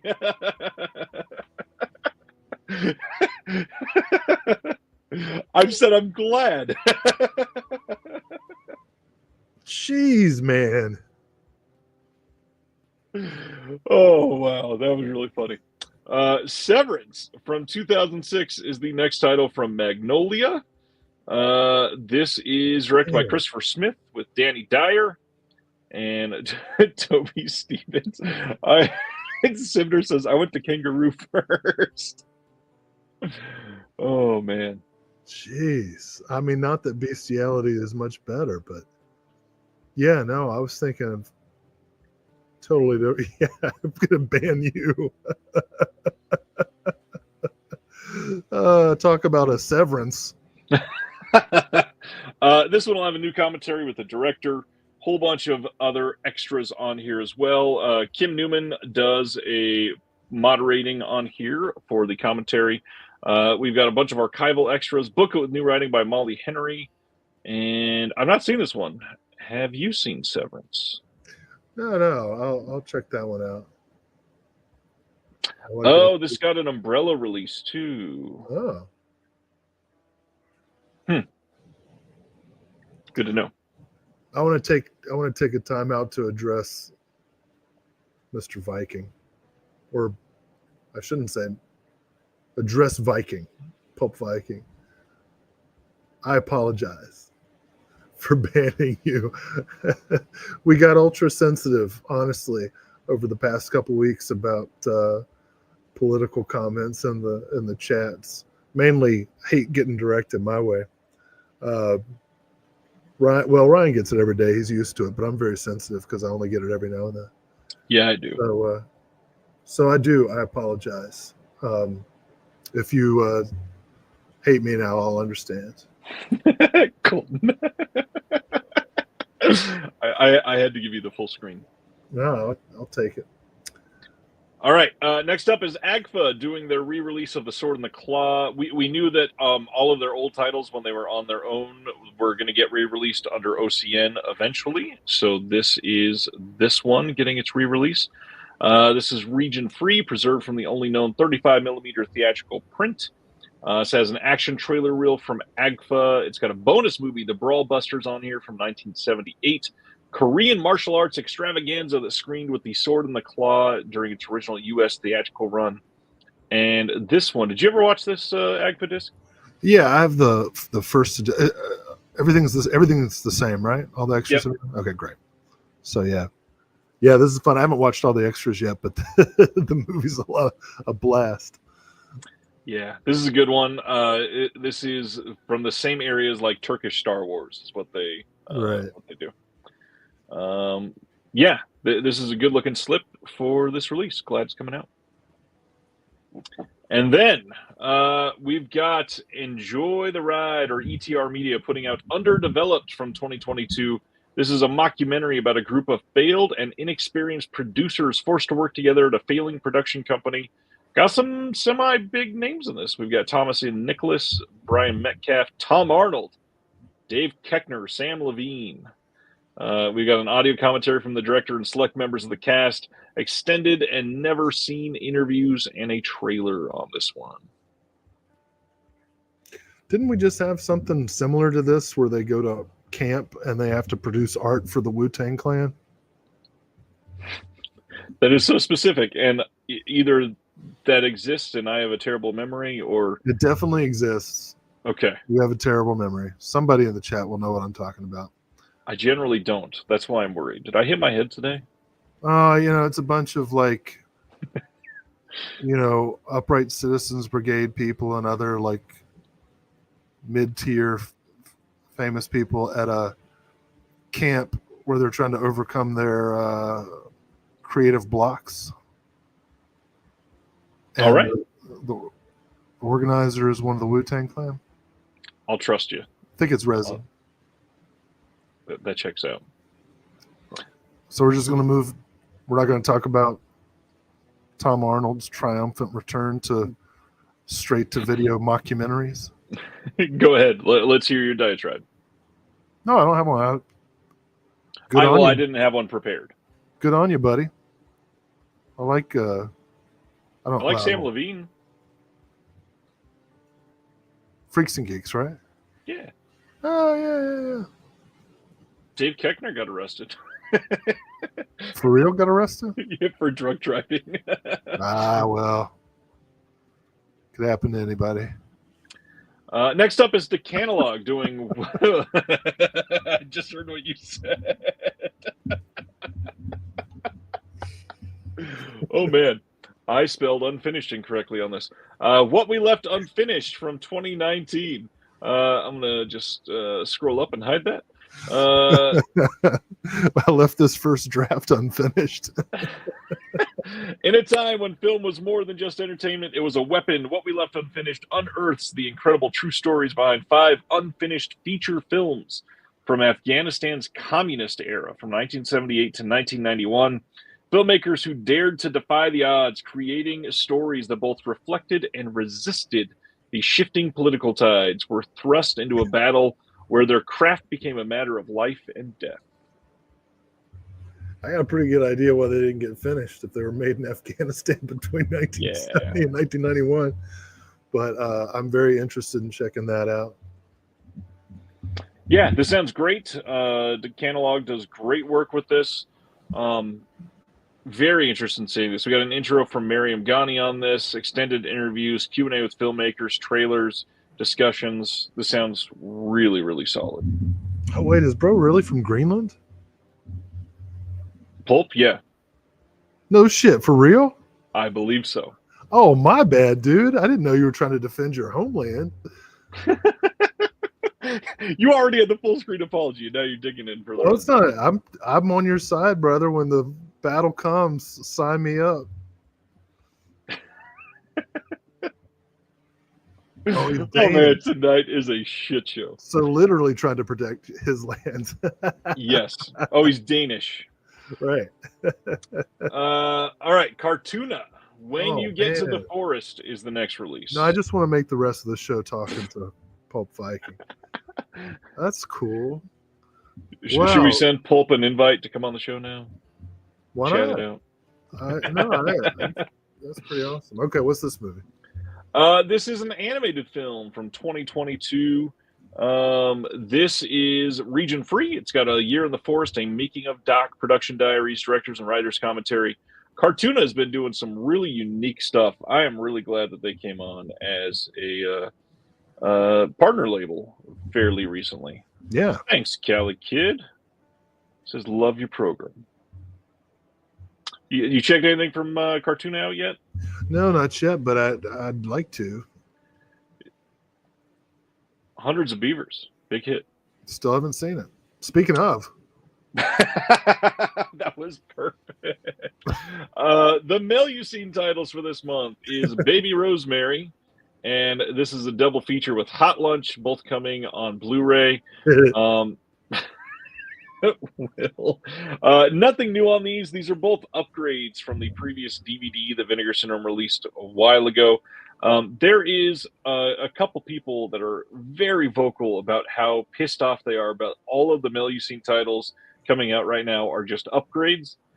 I mean, it's proper HD film archival. I understand being frustrated that every single disc is not brand new, but come on. I think it's great that they're upgrading their early DVD discs. This is what made their company to begin with. Yeah. I think I have that double. It's just like one DVD with both features on it, right? Yes, sir. With nothing else on the disc. Yeah, so this will look great. Nothing else on it. But anyway. Next up is from Pulse, and this is Jose Benazaroff, and it is the Forbidden Films from 1973 to 1976. This is 465 minutes of films on this. Newly scanned and restored in 2K and 4K from their OCNs. Is this star Sting? Because he does the tantric yoga sex. Lasts forever. 400 and what? 465 minutes, yes. Good God. Pretty crazy. Ronnie says, I like how secret sexual fantasies is capitalized. Yeah, this is a hell of a good-looking release. Pulse does some good work, too. Let's see. Next is... we're done with OCN. All right, so let me go back to this blacked-out cover. How do you feel about the month from OCN there, Will? Fine. I mean, nothing like knocked me out. I was really excited about the Eric Romer film. At least 6 or 7 that I would really like to see, maybe also pick up. So a lot of stuff to be curious about. Not a lot of stuff where I was, jumping on it day one, but that's not necessarily criticism. There's a bunch of stuff that I have to check out because I just don't know. Yeah, very similar to me. I would say last month was a very impressive month for partner label stuff that I felt like I had to get day one because they were great. This month, a lot of unknown stuff that a lot of it I'd never heard of but sound really good. Yeah. Do you hear the ocean behind me? Yeah, sounds very comforting. You getting a little tired? Well, I don't know. I got a weird energy tonight, so. Just a little bit. Oh, man. Stuff going on. Political stuff,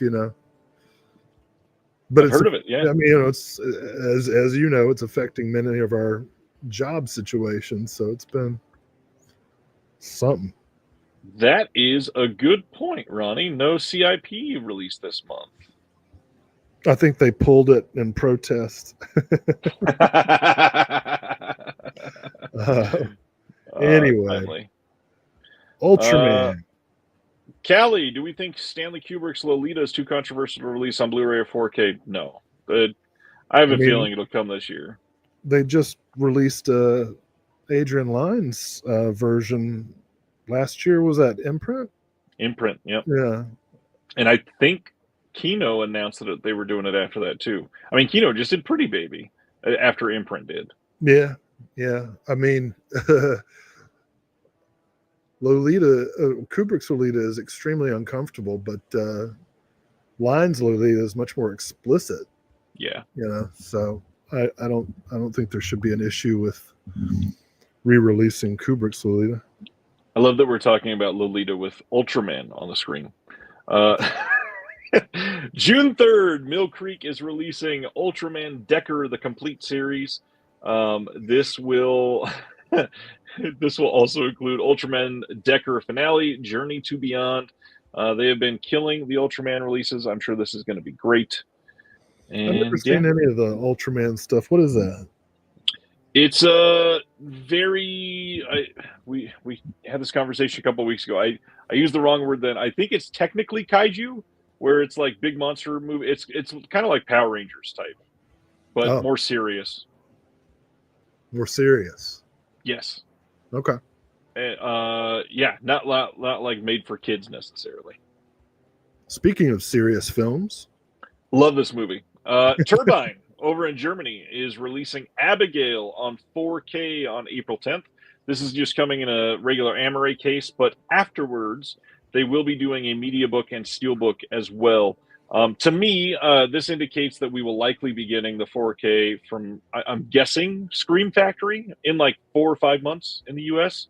When this was announced as a Blu-ray only in the States, I did say watch it come out on 4K from Scream Factory in a handful of months.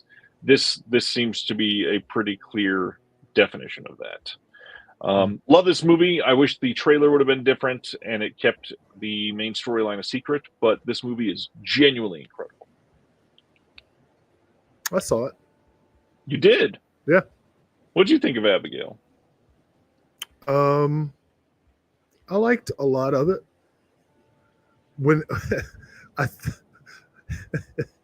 when they decided to give every character like a backstory and little character development exposition, I was like, what the hell? This is ridiculous. And not in the way the rest of the movie is ridiculous. Cali kid's favorite. Yeah, as long as the kid was the main focus of the film, I really liked it. Yep. But whenever the adults are talking, I was just like, why are you having this conversation right now? When the rest of the house is going through a lot. I get it. Even before that, I'm like, who talks to people about this stuff? That is true. Next up, Universal. Speaking of them, like we just did, April 22nd, they're releasing a Blu-ray of the show Hysteria, and they're calling it Season 1, which is hilarious because it was already canceled. Why not call it the complete series or the limited series? I kind of feel like they overreacted.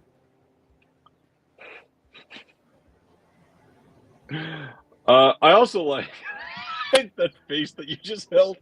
I also like that Bruce Campbell is the largest advertised on the cover of this, and he's just a guest actor in a very small part on the show. Oh, really?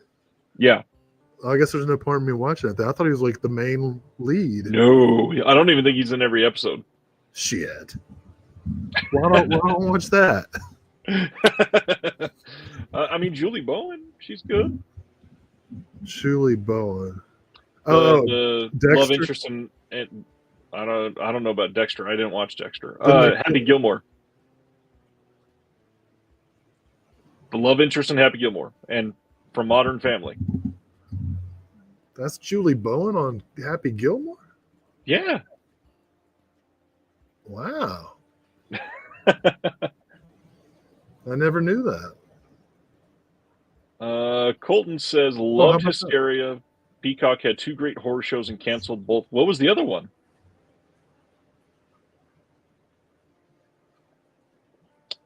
Modern Family and Ed. Wow.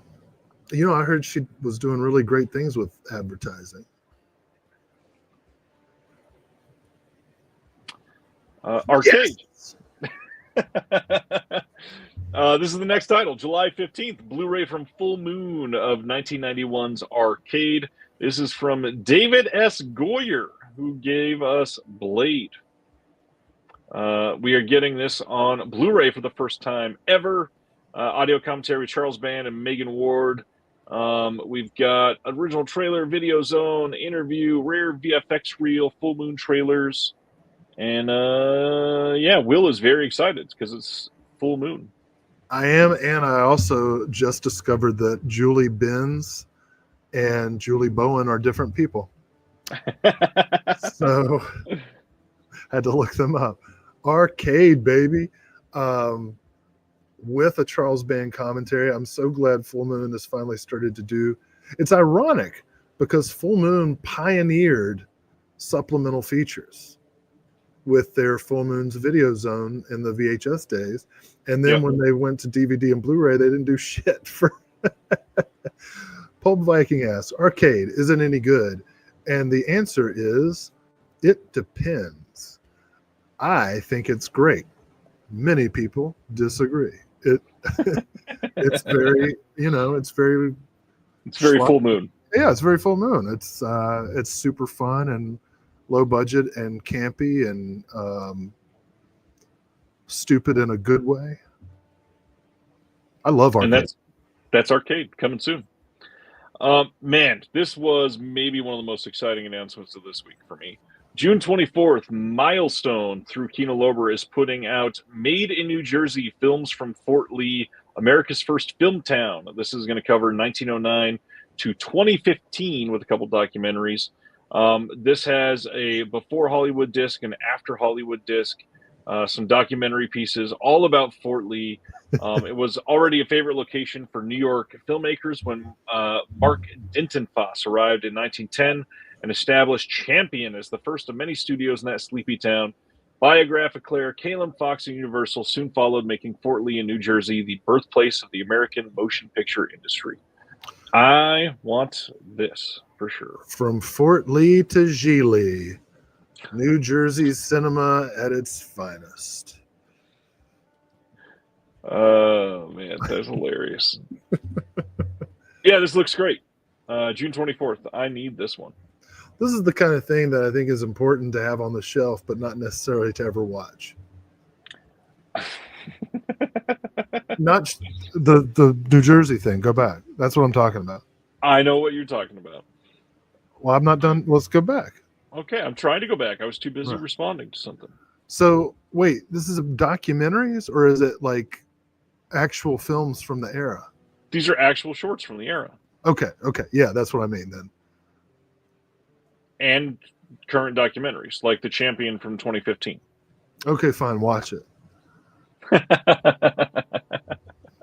This looks great. I'm going to get it for class and stuff. This looks like something you should own and never watch. Okay, fine. Watch your disc. God dang it. Hey, you know what you definitely should watch? Sugar Hill, baby. Sugar Hill, number 32 in the Kino Cult line, coming on June 24th on Blu-ray. I believe all of this is carried over from the previous Blu-ray release. We got an audio commentary with Howard S. Berger, Steve Mitchell, and Nathaniel Thompson. Another audio commentary with the director, some interviews. Why should everybody watch Sugar Hill, Will? It's awesome. I think that it's one of the better zombie films of the era. It kind of goes back to the original voodoo origins, and it very explicitly connects the zombies to, the transatlantic slave trade. And it's also funny and campy. It also has the great character Baron Samedi. And whenever I show this in class, I don't say anything about Baron Samedi. I just wait for somebody to flip out because they know him from The Princess and the Frog. And another fun fact, directed by Paul, what's his name? Paul, say it out loud. Maslansky. I was going to say Mazursky. Wrong one. Paul Maslansky, whose other big claim to fame is producing Police Academy. And so it's weird to see a guy do a film that is so, socially conscious of the history of zombie lore and connects it to the contemporary racial tensions of 1974. And then he's like, you know what I want to do next? A movie about a bunch of wacky cops who are constantly roughing up civilians and breaking the law. Nevertheless, I'll say for the record, I love Police Academy. Don't get me wrong. The whole franchise, but it's a strange, juxtaposition of films. Yeah, quite a difference. Next up is Revolver. This is coming from Will. All right. I'm carrying on. I let you speak on it. Sugar Hill. If you don't already have it, it's one of the most important films announced this week. Revolver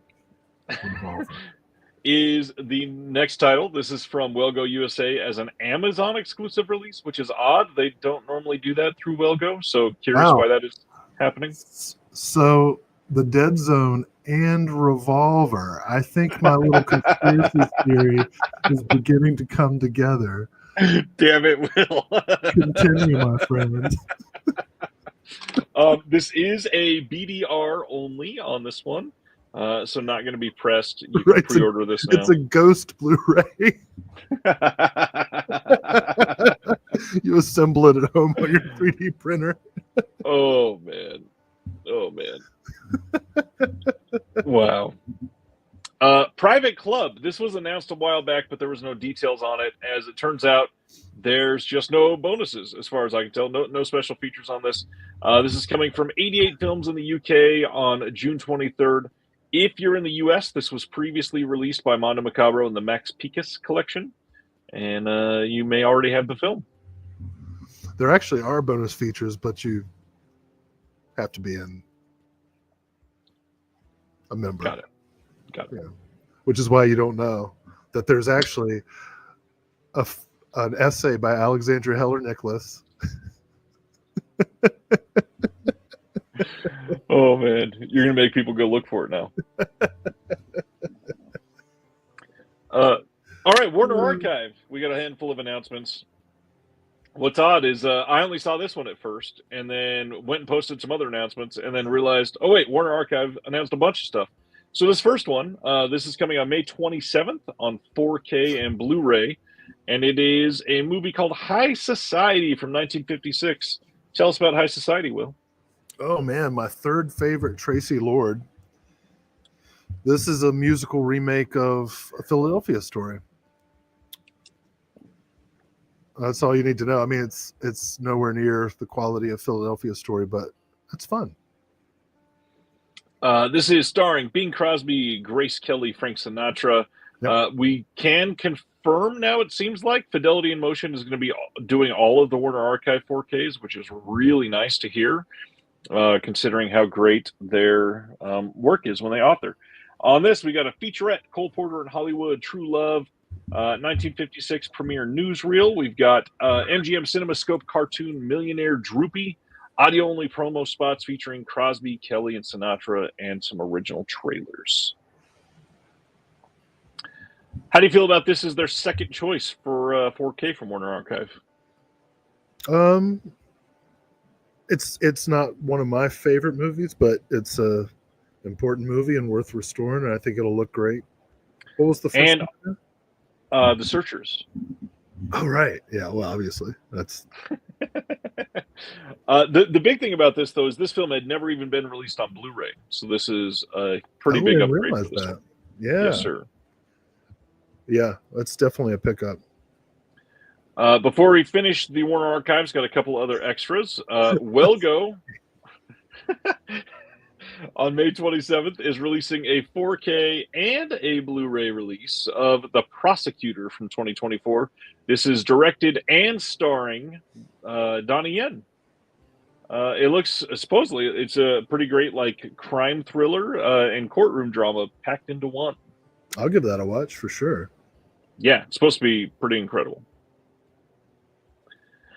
And then, Four Flies on Grey Velvet, the Argento film, getting a 4K and Blu-ray release from Shameless over in the UK on April 28th. You can pre-order this now. This 4K edition is encoded from the 4K restoration of the original elements. And this does have an exclusive interview with Argento. Also has an exclusive interview with the star, Michael Brandon. Huh. And a bunch of other archival extras, plus a poster, a couple of art cards, and a serialized limited collector's slipcase. So Shameless never had the best reputation for the quality of their Blu-rays. Correct. What about their 4Ks? Are these getting... is this a new leaf? Well, not only just the 4Ks, but even their Blu-rays over the last couple of years have improved. But primarily because they are licensing better transfers from other people. They're not doing the transfers themselves. I see. It does not say it's from a new restoration. It just says it's a 4K restoration of the film. So to me, that screams it's probably the exact same restoration as the Severin one. All right, going to our next one. Turbine over in Germany is releasing another 3D title, and it's one of Will's favorites. It's the Super Mario movie from 2023. This is coming on April 17th, and you can order this already off of the site. Will, how do you feel about the Super Mario Brothers movie? I took my daughter to it. Oh, my God. I mean, visually inventive.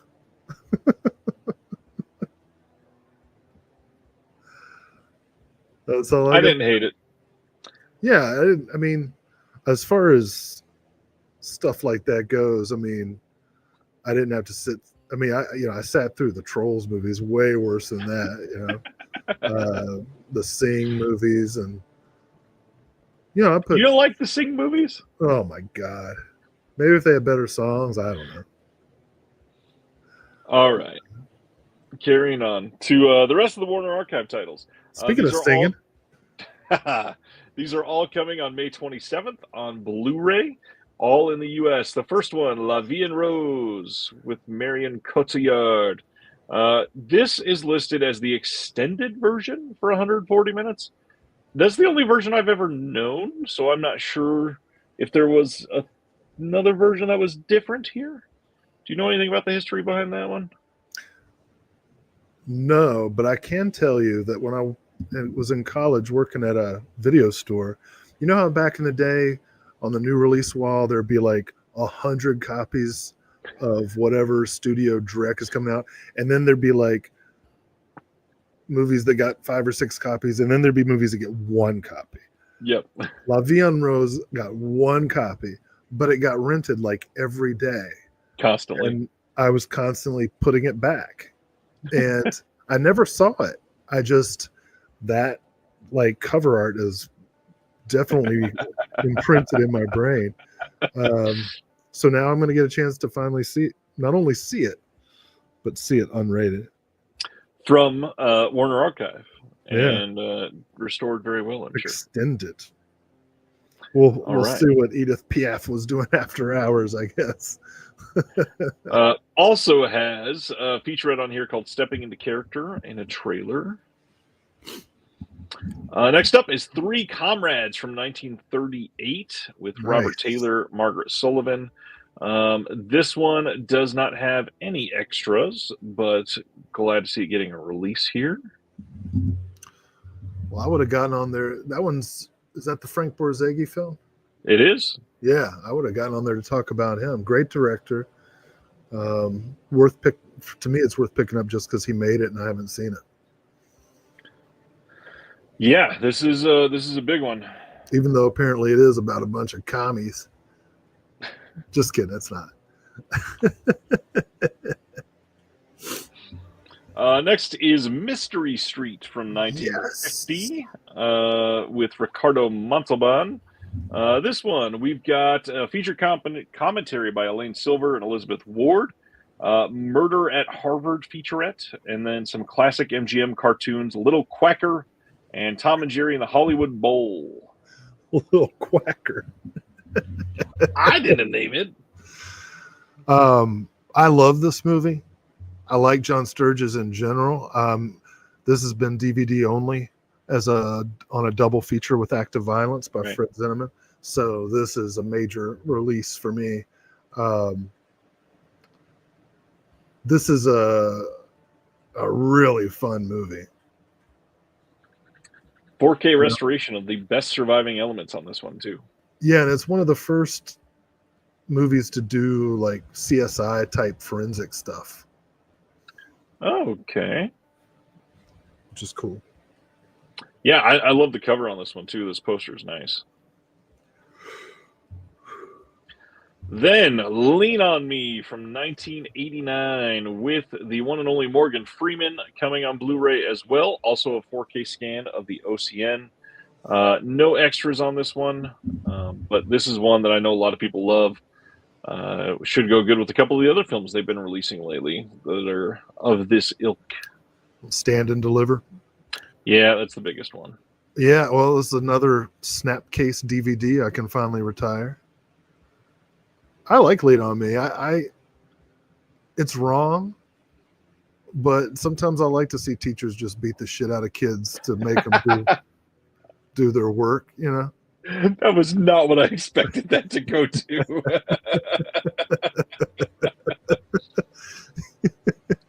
You know what? We're probably never going to get Dangerous Minds on a Blu-ray, will we? Oh, that's okay as far as I'm concerned. But my favorite part is the way he's like this inspiring preacher and stuff. And what he does, and like his main thing is to like put chains on all the fire exits. Is he an inspiring teacher or a mass murderer? Stay tuned to find out. Jeez. Then they are doing a Rhapsody in Blue from 1945. You've got Robert Alda in this one, Charles Coburn. Some other names. This is going to have the extended pre-release version on this one. New HD master from a 4K scan of the original nitrate negative and nitrate lavender. This is going to be fire, baby. 161 minutes, including the overture and newly discovered footage. No extras on this because that is a lot already in this film.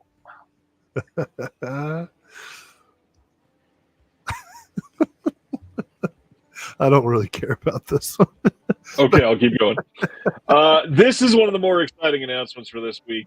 In 2025, in the second half, new Australian boutique label New Wave Video is releasing Rubber's Lover from 1996 on Blu-ray.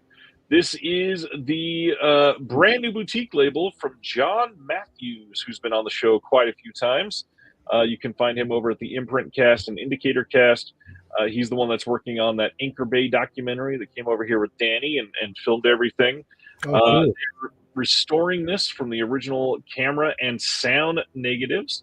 This is from the same director that did Pinocchio 964 or 964 Pinocchio. This is, oh, look at that. John's even watching live right now. Of course, John. Hey. This is a big deal. This is something that he's been waiting a long time to be able to announce this yet. It's going to be stacked with new art, new essays, new extras.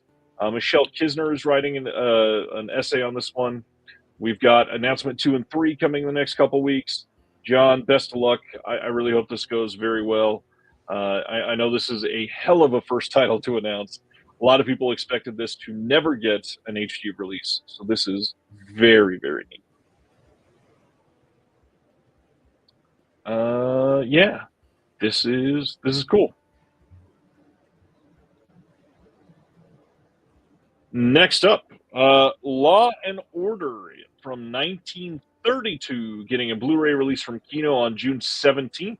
We had talked about this before, but this is now with all the extras listed and a release date and everything. The extras on this will include Without Honor, a Western. There's Pulp asking about a Western. It's a Western from 1932 starring Harry Carey that's 60 minutes long. The Library of Congress is giving that to them. We got an audio commentary on Law and Order with Max Allan Collins, the author of Road to Perdition, with Heath Holland from Serial at Midnight. Audio commentary for Without Honor by Toby Rohn, and then a conversation with Bertrand Tavernier about Law and Order. And this looks to be a pretty loaded classic release for Kino, and they normally don't do that for the titles like this. I'm into it. Yeah, this is a big, big deal. So glad you are. Walter Houston, John Houston, good stuff. Hey, wanted to shout out Karma Records in Warsaw, Indiana is now carrying the Physical Media Advocate. If you are in the area, go check them out. Tell John that I sent you. We'll take good care of you. They've got a lot of really good stuff. You can find it there. Warsaw, Indiana. I Know What You Did Last Summer from 1997 is getting a 4K Steelbook on June 24th from Sony. This had already had a 4K release, but now it is coming in a Steelbook. They've already released the second one on a 4K release, so I imagine that will likely get a Steelbook at some point as well. I remember seeing that in the theater when it first came out. I was about to say, is this a movie you hate? Because it seems like a movie you'd hate. Well, here's how I saw it. I like to do that thing where you pay for a movie and then you watch that movie and then you sneak into the theater for another movie. Of course, yeah.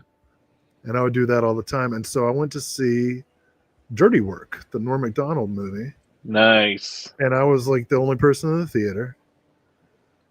Laughing my ass off because, of course, it's a work of staggering genius. That movie's amazing, yeah.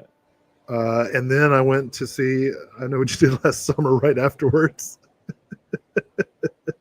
And I also found I Know What You Did Last Summer to be kind of funny. Not for the same reasons, I assume. When Jennifer Love Hewitt is like screaming into nothingness, like, what do you want? Huh? Yeah, I remember Oh man. I remember I was sitting next to somebody in that movie, and there was one part where a character is trying to like tiptoe through a bathroom, and there's a toothbrush.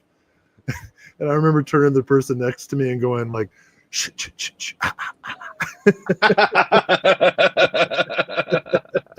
That's my main memory of seeing that movie. Oh man. I still want to know a little how crop humor. Did you see the sequel to this? I still know. Yeah. Is that what it was called? Yep. I remember. I remember when the sequel was announced, and we were all making jokes about what the title should be, especially for the third one. But yes, I saw the second one. Couldn't tell you a thing about it. There's a hilarious scene with Jack Black in it for no reason whatsoever. No, I don't Jack remember. Black with dreadlocks. What? Okay. Next up, April 22nd, Tribeca Films is putting out Tendaberry on an Amazon exclusive Blu-ray. How could this fit in? Well, she's a strong black woman, it looks like. Did you see what the film's about? When her boyfriend returns to Ukraine. Oh, no.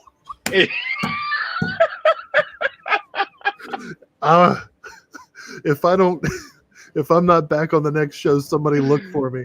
I've been extraordinarily renditioned. He's been defenestrated from a window. When her boyfriend returns to Ukraine to be with his ailing father, 23-year-old Dakota navigates heartbreak in the midst of her South Brooklyn universe, creating a lyrical glimpse of young adulthood and a reflection on the anxiety that can arise from not knowing what comes next. Yeah, I think these are adding up. It's a tapestry. It's a tapestry. And that is it for the week. What? Finally, that is it. We're done? I feel like I'm just getting started. Thank goodness you are not. I was finally starting to warm up. I might tell a good joke at some point. As far as what is coming out next week, let me fix my screen because it is not showing up properly. 1 second. Wow. I'm sorry. All right. Here we go. Wanted to remind everybody. Next one. I got a second screen that I'm using for the first time. Reanimator is going to be shipping soon from Ignite Films, the new 4K version of Reanimator. Nice. No guarantee that it will be April 3rd, which is today, because as far as I'm aware, nobody has gotten a shipping notice yet. But that should be shipping soon, so if you want that, go take a look. And now it's what's really coming out next week. Wait, where's that Macbeth? What was that? Up? Oh, which Macbeth is that? 2016, Giuseppe Verdi. Wait, that's not the one that Dario Argento directed? Is it? Let me see. Is that a new edition? It does not say anything about Argento. Stage director Christophe Loy. Well, that doesn't. Continue. All right, next week. Quite a lot here. The Long Kiss Goodnight 4K from Arrow, Just Friends from Warner Archive, Some Like It Hot 4K from Kino, Hard Boiled, the 3-film collection from Elaine Corneau from Radiance, Sorority House Massacre 4K from Scream Factory, Film Noir, The Dark Side of Cinema number 25 from Kino, The Vortilac from Oscilloscope, Kamen Rider Trilogy, whoops, that jumped. That one is also coming. Jade from Wellgo USA. Revolver, like we mentioned tonight, is also coming out. But that is it. There's not a whole lot all next week. Long Kiss Goodnight, one that I definitely had to get, though. So I've got that on the way. Anything for you, sir? Actually, I think Just Friends is kind of funny. That's 2 good romantic comedies with Amy Smart. Also in Road Trip, of course. Yeah. Hard Boiled. Obviously, I'm much more interested in Sorority House Massacre 2. Where's that one? Restore the Wynorski verse. I'll definitely pick up the Film Noir box set. I'm going to get them all just so that I can show them to you. It's going to be like an entire wall of film. I also want to second Christopher Silvestri's suggestion. I would love to do a commentary for The Apprentice. I don't even need to see it. I just record me for however long the movie is. All right. That would be so ironic if Just Friends was delayed again. Because you know how it goes. It's like, would you ever think about? Yeah, maybe one day. Yeah. Hey, hell of a week this week, huh? Oh my goodness. And it hasn't even ended. I am going to be a doting father and take my little one to see the Minecraft movie this weekend. That's going to happen. Sorry. That's going to happen. I'm okay with it. I've made my peace. She also wants to see Dogman, and I would much rather see Minecraft. So the Dogman movie gave me a freaking headache. It is so frenetic. It is crazy how quick everything moves in that movie. Gross. You know, the thing about Captain Underpants and Dogman that really gets to me is the guy who wrote those and I had the same dream growing up. And he drew pictures of a guy in his underwear. And I worked really, really hard and studied and sacrificed. And this is where we are. I'm sorry. Yeah. Yeah. Think about it often. Let's see. Anything else that we haven't talked about? Captain Underpants. And then to a spinoff like Ollie's got Dogman. And it's not even, what a genius. The conceit is Dogman is going to suck because it was written by a kid. And then people read it and like, oh, this is amazing. It's a grown man pretending to write like a child. Oh. I agonize over every word for months. It's true. What are you talking about? What's happening right now? Nothing. Super diaper baby? Jesus Christ. I do have a great idea for a children's book though. Okay. Like Missy Elliott, copywritten, so don't copy me. But the idea is for a book called Fiona, the Furry Fairy. And it's about body acceptance and bullying. Fiona is a fairy who's born furry. And all the other fairies make fun of her because of her fur. And she's got to learn to accept the fact that she's hirsute. And with the help of some anthropomorphic animals, she learns to accept her body and love herself as a beautiful creature of the forest. And when is this releasing? I feel like I should. That's probably good, right? It's not terrible. I expected much worse when that started. Yeah, you thought you were gonna. You thought it was gonna be a joke, but it's an actual idea. Yeah. Uncle Jess kids book. That's great. No, it's about a hairy fairy. Can it? Well, I don't know how you do this in a book, but I was going to say to make it sound like Harry Carey. Oh yeah, she goes to some like old fairy, and he's like, "Hey."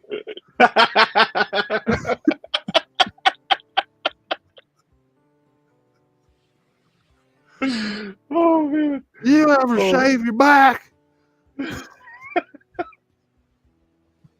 I will always love when Will did that on not you, Will Ferrell on SNL, and he did the "What's your favorite planet?" Mine's the moon. Hey, I would tell you something about hairy people. When I was in high school, my first job, I worked for a flower shop, and you did the flower displays and bouquets and arrangements and whatnot, but we also had to take care of the greenhouses and do deliveries and go places to do like aesthetic landscaping. So anyway, me and this guy are driving, and we were both in high school. I think he was a senior and I was a junior or something like that. And he was telling me about some hot date he had going on that night. And we get back, and he was like, "Hey man, why don't you come back to the house and help me nair my back?" That's a direct quote that has stuck with me for 30 years. And you know what one of the biggest regrets I have over these 30 years? What's that? Saying no, I had to go. I feel like I might have learned something about myself a lot earlier than I did. When you were I should have let that sit longer than I didn't. I'm sorry. Yes, Chris, Will is on a beach right now. I am on a beach. But I got to ask the It's not important a question. filter. One of your duties when you were at this flower store, were you also the local fire marshal? Flower shop. Sorry, flower shop. Uh, Because from what I hear, when they hire you for that, they say only you can prevent florist fires. mm. Was that a reach? That was that was a reach. That was everything I can think of is like so filthy. I don't really want to say it. Sounds thorny.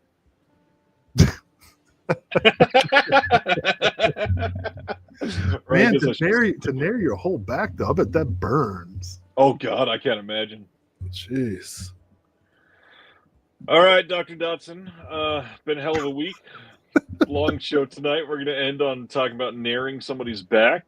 We wanted to make the show 20% longer for free. It's a statement. It's a statement. Oh wow. Let's see. Any other SFP things you want to talk about that you didn't get a chance to in the last month? I don't know what's out. Can we say? Yeah. Can we announce anything? I don't think so. I don't think so. Inflatable sticks to all the wastelands. That's the newest thing. Freckle Max and the Spooks. Check them out. Check them out. Thanks everybody for hanging out. Oh, Devil's Sword.